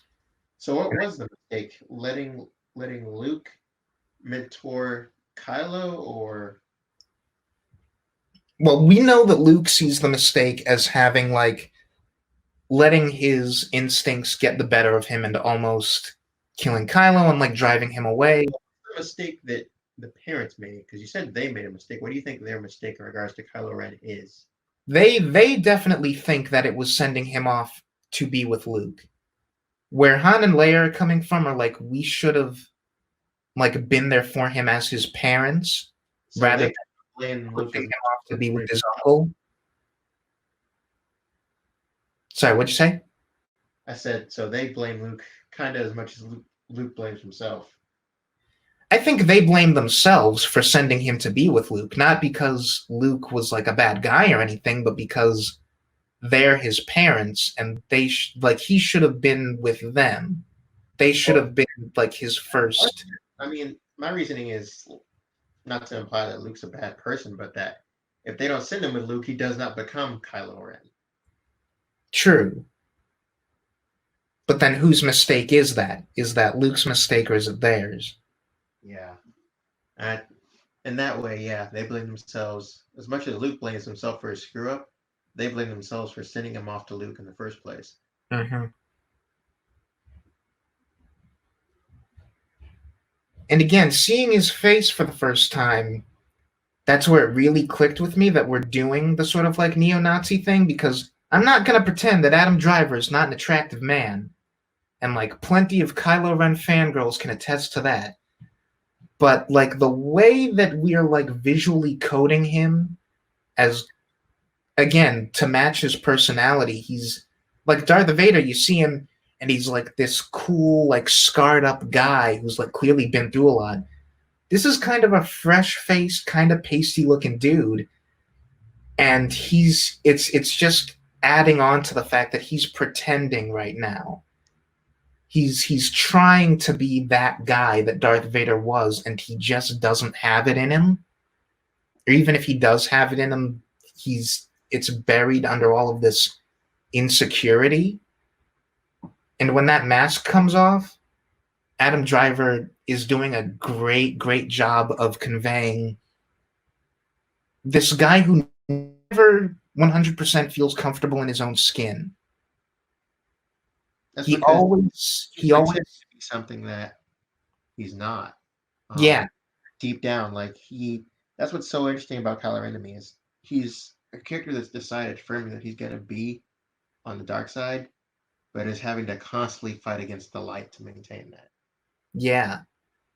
And he like so badly wants to be this one thing, and like he can't even really pull it off visually, just because you can always tell that there's part of him that's fighting against that.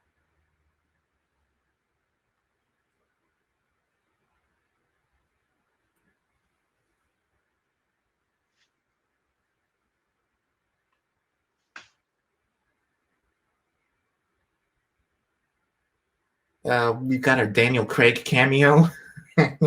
This is Daniel Craig in the Stormtrooper outfit. And similar to um, Harrison Ford, is kind of overplaying Bond even at this point.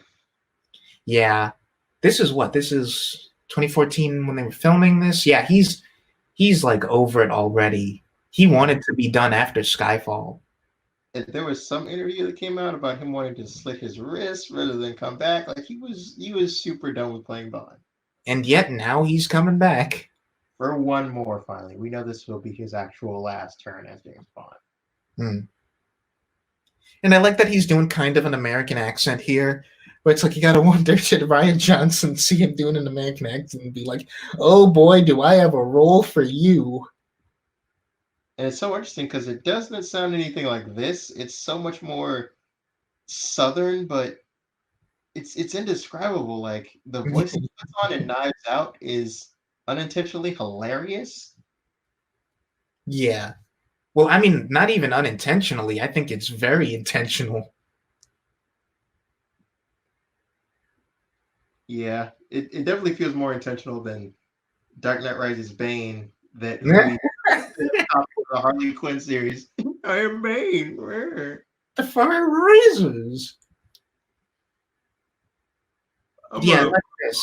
just I like that after she and Kylo had that sort of standoff, she's like, "Oh, maybe I can take advantage of this force thing," and she's basically just experimenting with it. It's like I don't know if this will work, but I might as well. I mean, but she's never seen Kylo Ren mind control anyone, so it's weird that she thinks she can do that with the Force. Yeah, and part of that is again, like if she knew who Luke Skywalker was and that he wasn't a myth, that would be perfectly fine because like you got to assume that people know Luke Skywalker could do those things. But if she's like, I don't, it's a myth, that line just creates so many problems. Yeah, it creates this really. It's just inconsistent with further world building. And it's like it's so weird because it doesn't add anything. Like you could get rid of it.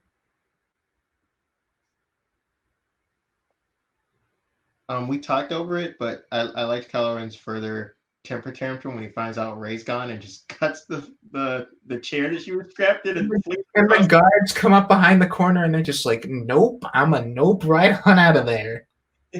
Yep, time for me to do a quick U-turn.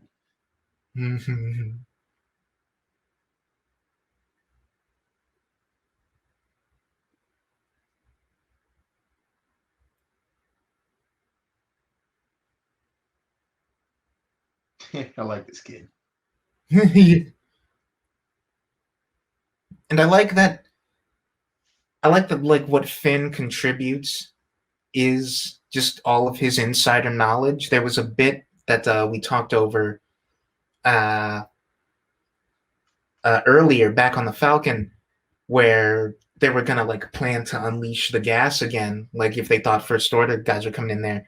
And Ray's like, "Will that work?" And he's like, "Yeah, their masks like filter out smoke, but not toxins." And it's like he brings a unique perspective as far as like what they can factor into their plans and stuff. Yeah, he definitely does. I like this shot. It's not really something that you think about, but you don't really see it in other Star Wars movies, just like a swooping crane shot like that.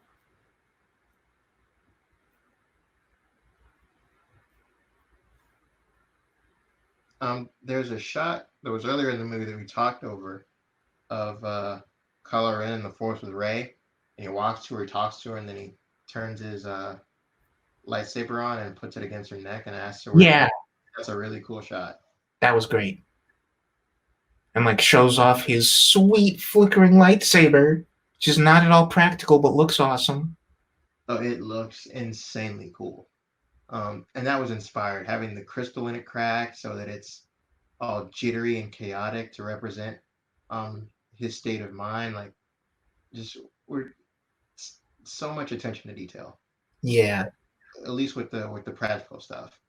There's just stuff like Luke Skywalker is a myth, and we're not really thinking through what exactly the Force Order is in relation to what the Empire was, and that stuff I don't like. But Mm. in terms of how this movie looks and how it's made, it's pretty solid.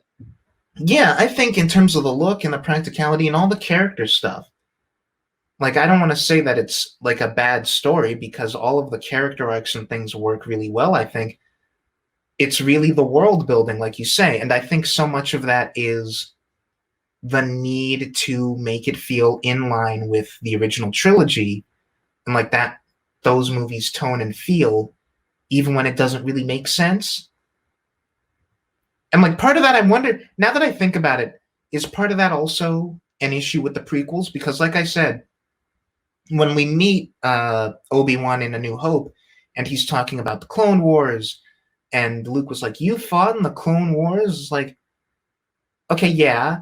The way that they speak about it, it's like this conflict that's been long dead and like no one really knows the details. And then we get the prequels and we see in detail what the Clone Wars were, and they were like a couple of decades ago.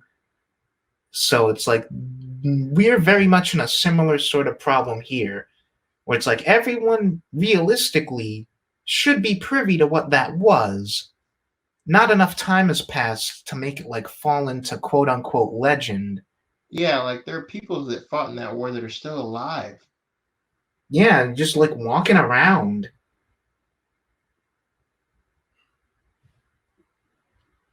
And I like that. I like that as soon as Han is on the planet, Kylo knows, and that becomes like his one priority.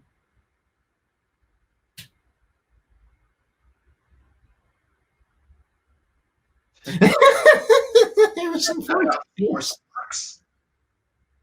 It's one of my favorite lines in the movie. It's not how the Force. Like again, every like relationship in this movie is so great. Like I love Han with Rey, and I love Han with Finn. I love everyone.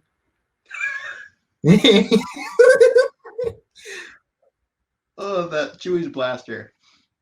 Except Oh they're man. cold.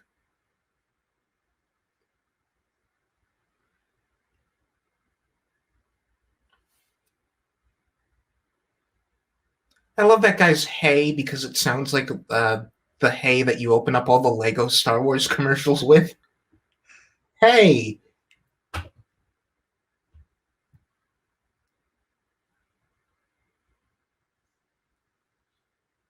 There's this fan art that I saw a few days ago, and it was of A New Hope. It was uh, it was Han, Leia, and Luke running back to the Millennium Falcon while they're on the Death Star, and Obi-Wan is protecting them with all these blasters that he has. He's holding up like dozens upon dozens of blasters with the Force, and he's having them all fire back at the stormtroopers. It's really cool, and I wish that was in A New Hope. I don't know why that just popped in my head watching this scene, but Well, um, it's because this is this movie's Death Star sequence, and the last time we talked about how it was interesting that, like, for as much as this movie is cribbing from A New Hope structurally, we put the midpoint of that movie pretty much as the climax of this one. And like, if Han Solo is this movie's Obi-Wan, which he kind of is, like, not even by choice, then we move the tragic mentor death from like the midpoint of the movie to the end, and that creates a really interesting, like, emotional feeling for the characters in the audience going into the next movie, where, like, our mentor tragically died in A New Hope, but it's okay because we got to resolve that conflict, and like, that movie ended on a happy note. This movie ends on the note of Han Solo's dead, and we've got to move on from there.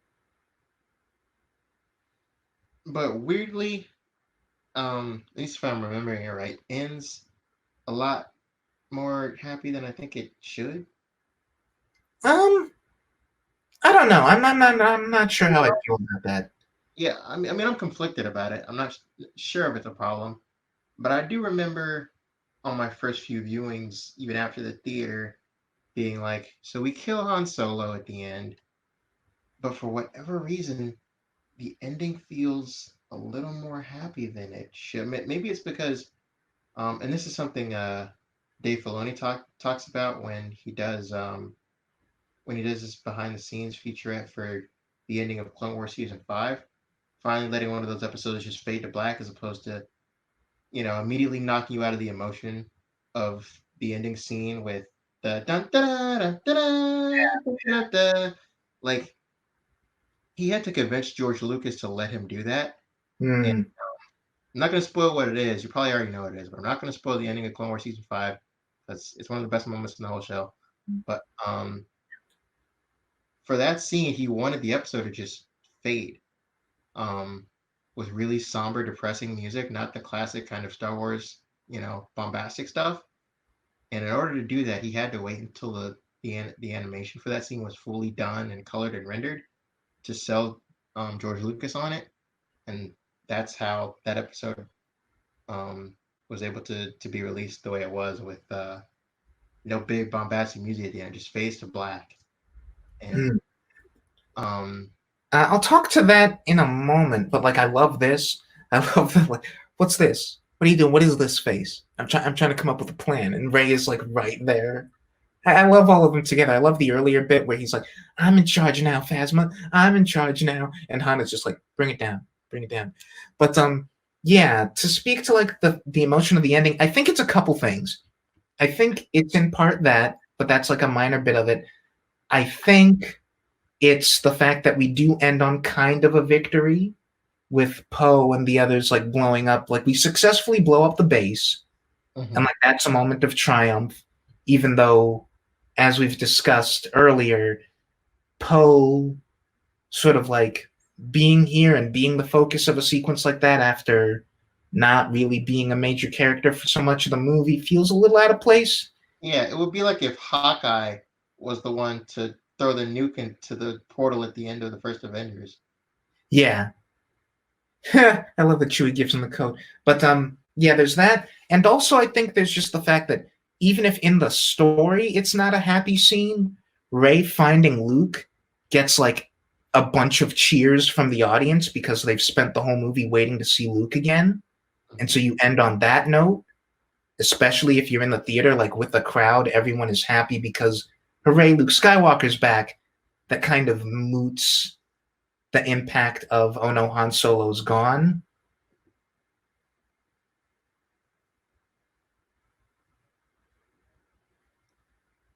But I think just taking the movie on its own terms, I think it sticks to Yeah, that tone. like my first And viewing with the movie and being in the theater and everyone just roaring with applause when they see Luke. yep. But I think taking the movie on its own terms, that's less of an issue. For sure. Yeah.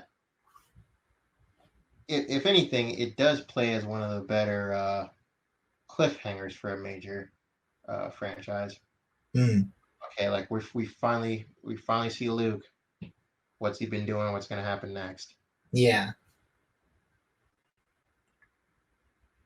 I like that Finn gave Rey his coat. It's such a nice little thing.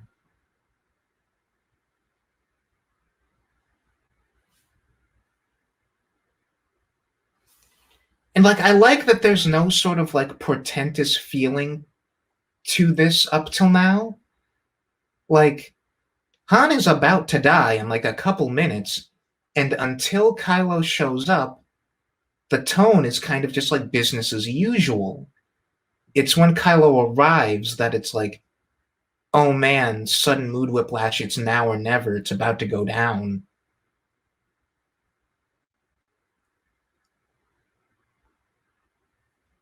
I like Kylo's fast walking here. It's just another thing that separates him from Vader, him moving with a purpose like that. You never see Vader really move with intent. He's always slowly walking, almost like Jason Voorhees, like or Michael Myers, the unstoppable force. Hmm. You got Kylo like speed walking towards this compartment here to find Han so that you can kill him. Like he's Although moving. interestingly, when like one of the few occasions where Vader does sort of speed walk is in the sort of equivalent of this moment where he senses Obi-Wan for the first time in years. And he's like, Obi-Wan's here. I gotta go. Yeah.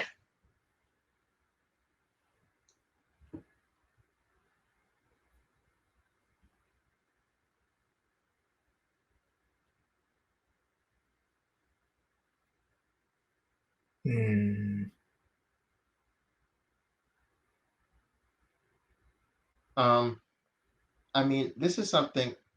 I mean, we talked about this before. I guess I'm just more surprised that the executives at Disney didn't mandate Luke, Han, and Leia all sharing scene together at some point in this new trilogy.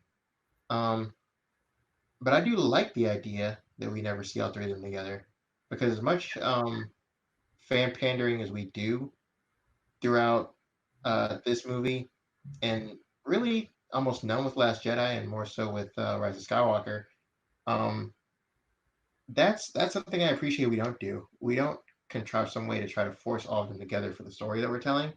We Yeah, just tell our story, and they show up where they need to be. right. Because they had their moments together in their story. This is the new character's story. And we're going to end this scene with Rey and Finn and Kylo, and they're the guys like Han and Leia and Luke exist for the purposes of these three movies to influence those characters.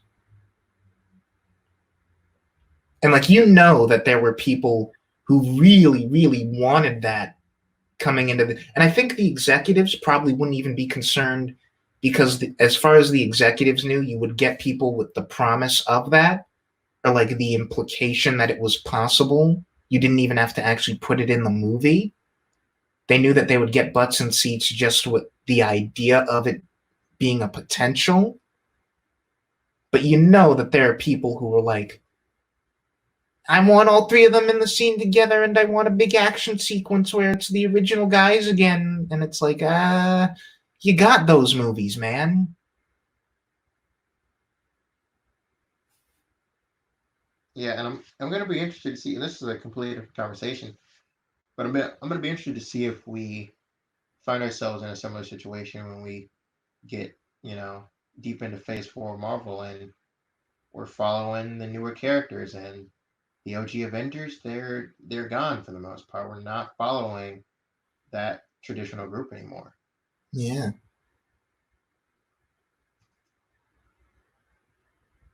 And again, like even in this moment, Han doesn't realize what's about to happen. He hears Ben say this and he thinks like what he needs help with is coming back and like joining the light side. And he's like, I'll help you with whatever you need. And he's like, anything.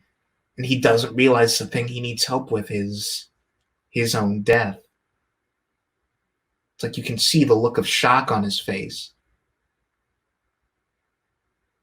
And this destroys him. Like Kylo Ren thinks that this was finally going to push him to the dark side, and it doesn't. It just like mentally and emotionally, this breaks him. This act he's about to do to his own father. And the fact that it happens just as the sun disappears, like literally the light is gone.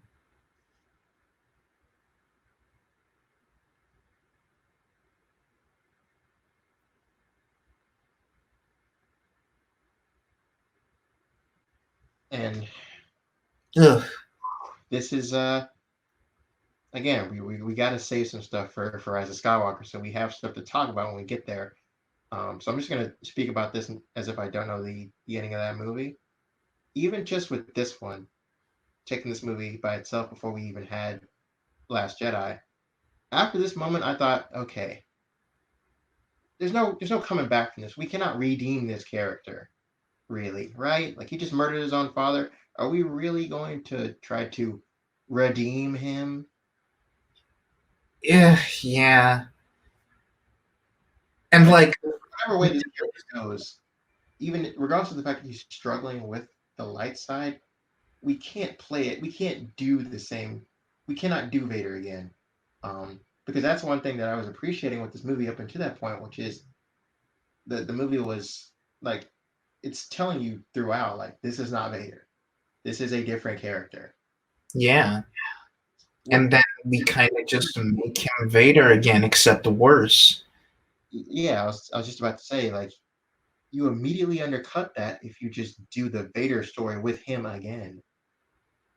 No, we got a few good years where it seemed like that wasn't going to be the case, at least. This is just reason number, what, like 47? As to why I think of this trilogy as 2 movies and 1 really expensive fan film. But at the very least, that movie is watchable-ish. I mean, I'll watch that before I watch the prequels. Yeah, I could totally see. It's got JJ, so if nothing else, it's going to be a fun roller coaster. And this movie, I guess, got lucky by having Lawrence Kasdan attached. So it got to be both a fun roller coaster and a pretty compelling story.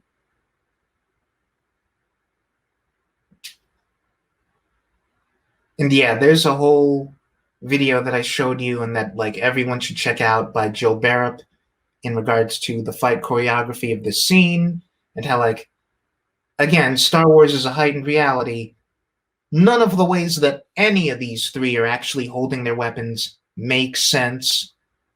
None of their fight like moves actually make sense as a way to do that. It never does in lightsaber battles. You just got to accept it, 1, because it's more cinematic, and 2, the way that everyone's sort of carrying themselves is reflective of their characters.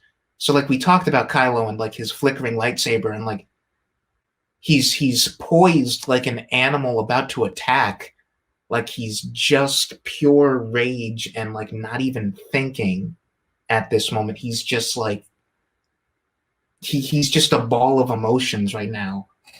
And you got Finn using the lightsaber like it's a blunt instrument. Yeah, like he keeps just trying all these heavy strikes, and it's like that's not how you're supposed to use that. And I do like that we see him use that part of the lightsaber that you would think is like just the worst thing. Like you could accidentally, impale yourself that bit of it, the handle part, and he jams that into his shoulder.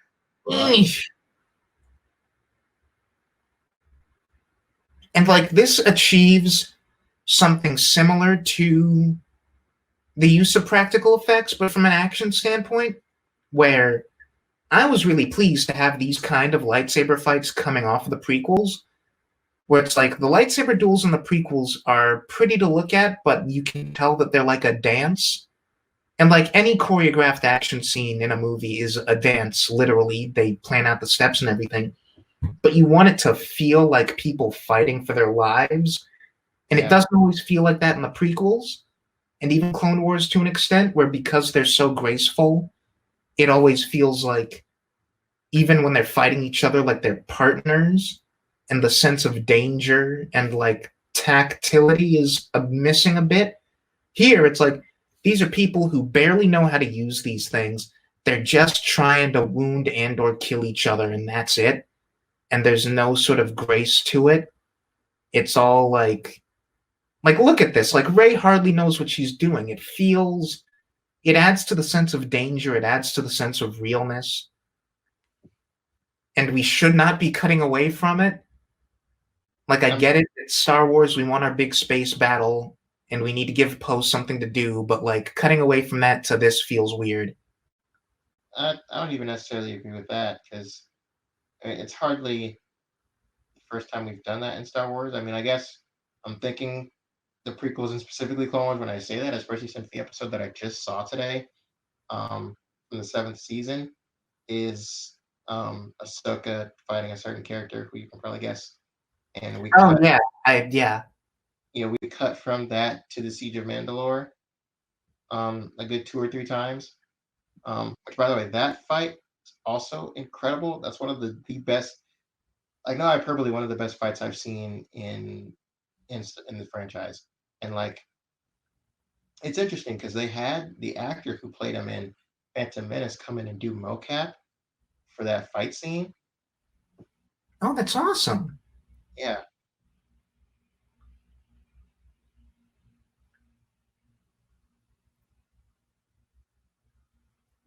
But yeah, no, like I get that we need to destroy the Starkiller base, and part of that is, this is still a blockbuster family movie, so we do need to end on a little bit of victory.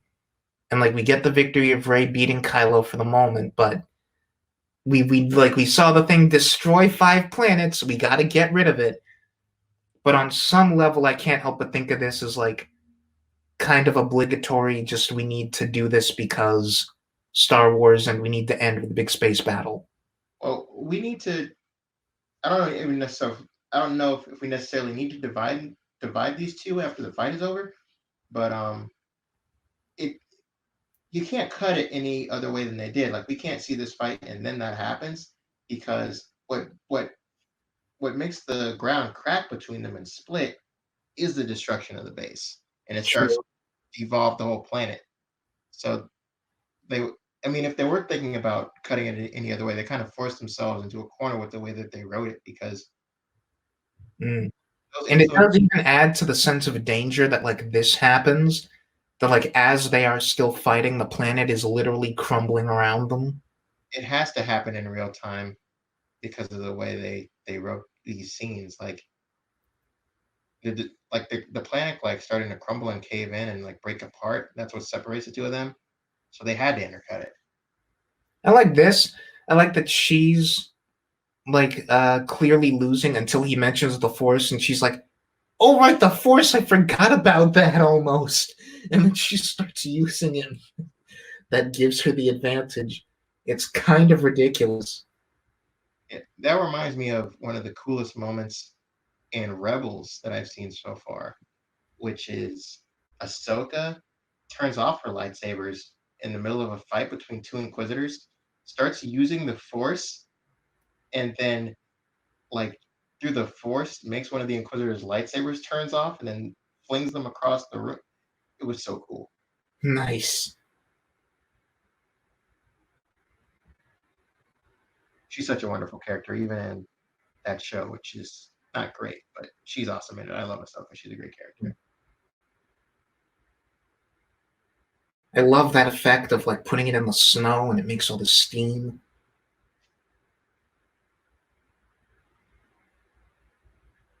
Yep, just makes the whole scene that much more visually interesting. There's a rumor going around. I don't take any stock in this rumor, especially since Insomniac has yet to even announce that we're getting a proper sequel to Spider-Man PS4. But the big rumor is the next game is supposed to feature snow for the environment in New York. Ooh, yay! It's going to influence how you web swing. If that's true, I'd love that. That'd be great. That would be great, and I really wish, I hope it's true, but I don't know if I can believe that given that no one from Marvel or Insomniac proper has even announced that they're making a sequel to that game yet. Yeah. Which, not to speculate too much, but if that is true, then that makes you wonder like how much time the story of that game would take place over. Because that would certainly be fun to have like a seasonal uh, Spider-Man story. Hmm. Merry Christmas, Venom's in town.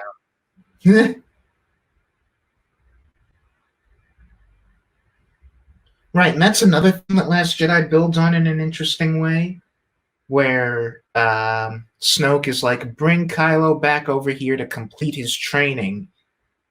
And it's like, ironically, what will be the completion of his training is killing Snoke. But what's weird is like when we start Last Jedi and he's not training. He's just further involved with taking on the Resistance. Like um, he's not doing any training at all. I think what the training is like Snoke being like, you, you thought that killing your father would bring you all the way to the dark side. It did not. You need to like kill this Ray girl or do whatever to like firmly get yourself here, like where I am. And so he's trying to keep pushing him to like even more darkness, and he doesn't realize that what Kylo needs to do to complete that journey is get rid of the guy who's telling him what to do, like usurp the master and become the master, pretty much.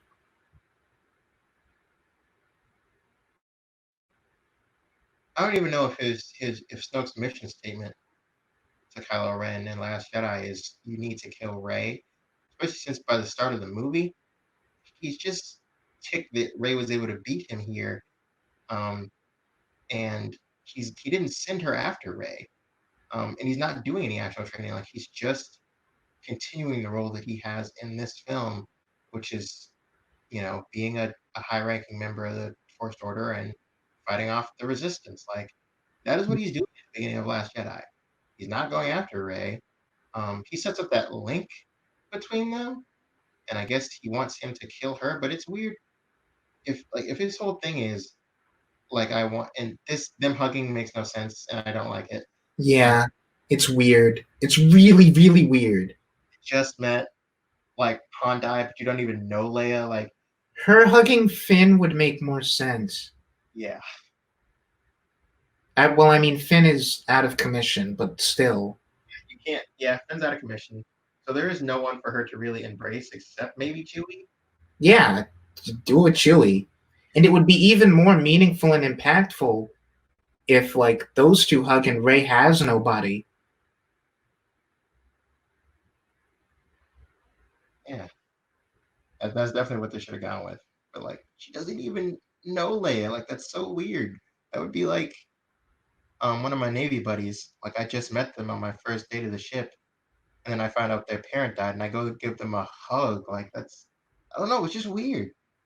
That would, like, it's even weirder than you're making it sound. It would be like if one of your Navy buddy dies and you gave the parent the hug. Oh yeah, yeah. It's really strange.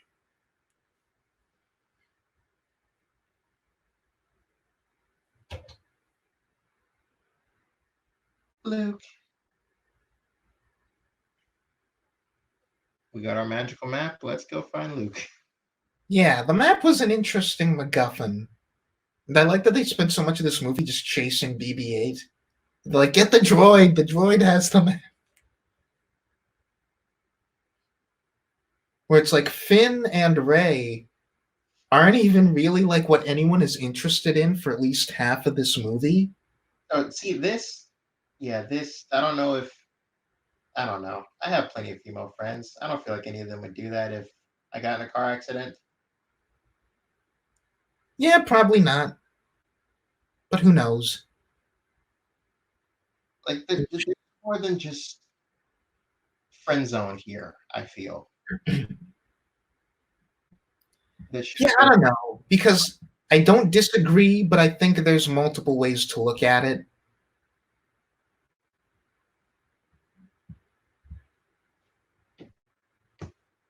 see, and that's my whole thing is because the original trilogy didn't do that. Like, um, Leia kisses Han, and that's very weird and wrong for multiple reasons. But there was no actual romance arc in the original trilogy. Well, that's not really true. You have Han and Leia, but for our main character Luke, like he's not trying to go get the girl at all, or he doesn't have a super um, deep connection with any female character aside from his sister, who is his sister. So they kind of have that, but And maybe that was part of the thought process. Maybe they were thinking like if we're gonna make Rey sort of similar to Luke, then and like not even just that, but making these movies similar to those movies, maybe the only romance that we should be off to the side and not like the main character. And that would be again, I doubt that they were thinking about it consciously, but that would also be another level of distancing themselves from the prequels, which were very romance heavy. it's not off to the side. Rey is the main character. We just drop it after this movie. I don't Like, know. I think it's understated enough here that I don't have an issue with it not being picked up on explicitly romantically. The problem is when we get to, again, Rise of Skywalker and we start alluding to maybe we're going to bring that back and then nothing happens. yeah, and we keep teasing it with Finn, who's trying to get out this thing. But no, it's just that he's force sensitive. And Jeez. he doesn't even get to say that in the movie.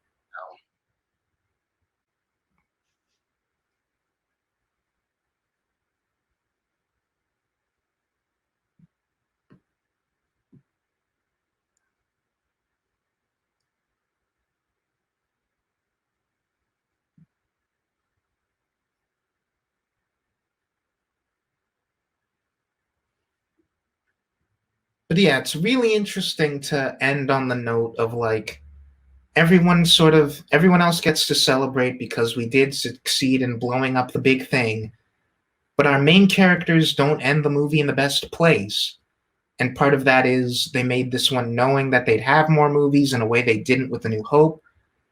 But it's an interesting sort of tone to end your movie on, and maybe it is kind of unfortunately ruined a bit by the theater experience of oh, it's Luke Skywalker and the dinna dinna dinna dinna.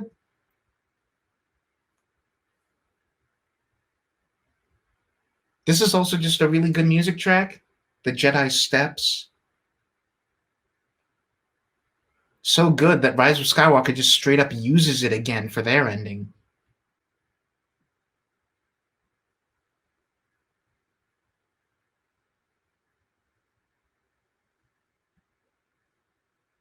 That's a really strong look. Hmm. And like already you could read into his face like, ah boy, I don't know if I want any part of this. Yeah, I don't know if I want to take that. Ah, the shot. Oh, it's so good. Ah, yeah, I really love this movie. And I feel like someone said this, I don't know, where it's like, this movie is probably J.J. Abrams' best, and it's so weird that Rise of Skywalker is probably his worst. Where it's like he really is the guy to go to if you want a compelling, audience grabbing like beginning, and he just doesn't know how to end things. Yeah, that seems to be true. Um, yeah, because it's weird. Like stuff he writes and produces, like 10 Cloverfield Lane, turn out great. But anything he hops in the director's chair for, It's kind of up in the air. You never really know what you're gonna get. Yeah, but overall, like I feel like this one holds up. I enjoy it more now than I did in the theaters actually, which I think is a sign of a really good movie. Of when like even outside of the experience of like being in the theater, seeing it up on the big screen, if you go back to it and it works more for you even then, like yeah, I think this one is actually really good, and I think Last Jedi pays off a lot of the things that are set up here in really neat and interesting ways. And I don't know, like people who were already against this trilogy starting with this movie, which is a surprising amount of people. I don't know. I feel kind of bad for those guys because like do they just not know how to have fun. Um, well, I mean, again, a lot of it is this is for some more bitter kind of jaded fans. This is just A New Hope again, and it's not even as good as A New Hope. At least that's how a lot of Star Wars fans feel. Um, which is fair. I think this is a more enjoyable movie than A New Hope. Um, I think I like this movie less than I did um, now, because on first viewing, I didn't even know the original trilogy that well, aside from all the the major kind of mainstream beats like I Am Your Father and stuff like that. But Hmm. So the um, world building stuff wasn't as much of a problem. yeah, but it is very much so now. Um, Yeah. so that knocks it down a peg for me, as well as oh, again, I can't hold it against this movie in particular, but for this trilogy as a whole, it is unfortunate that we A don't do enough with Finn overall, and B don't do really anything with him and Ray. Yeah. See, I'm not as invested in like seeing that paid off romantically as you are, so that doesn't bother me as much. But if you're coming from it from that perspective, then that is an issue. Yeah. And I'm usually not the romance guy. Like that's not something I need. It's not something I ask for in every movie I watch. Um, hell, a lot of my fellow comic book fan friends are like, um, you watch, rom coms and stuff like that, and it's like I I genuinely think of myself as a fairly well rounded person. Like if I think it's a good movie, I'll watch it. Um, And it's weird because I'm sort of on the opposite end of the spectrum where I'm really romantic and like I'm super into like romantic pairings when they show up and stuff that I'm interested in.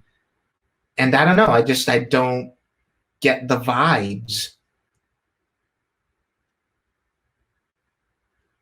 But yeah, I don't know. It'll be really interesting because it's such a weird thing to talk about all three of these movies on top of each other because talking about this, attempting to talk about it in a vacuum, and attempting to talk about Last Jedi in a relative vacuum are so much harder than they should be because Rise of Skywalker is really the elephant in the room, the like bomb that's about to go off underneath the table for both of these films.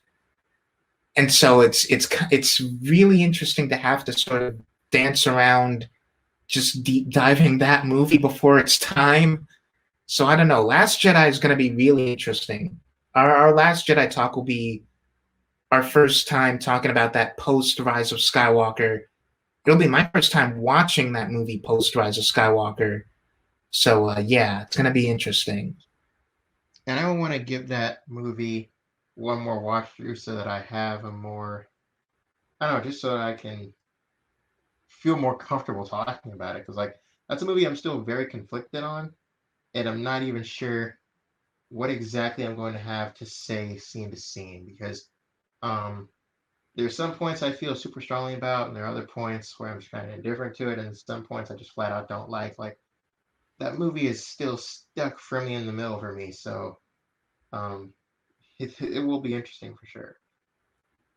Yeah, But but that was our review. Well, not review. Partial review, but our commentary. yeah, apologies, people. We're not going to go over all of the credits. I'm sorry. Yeah, we never do that, especially since these movies don't have post-credit scenes. Yeah. But that said, yeah, it was great talking over this one with you, man. And I'm glad that this one hopefully isn't cursed and will actually come out listenable. Yeah, I think it will. So that said, I hope everyone enjoyed. Leave your thoughts on this movie and anything else in the comments. And yeah, look forward to the next one. Bye bye.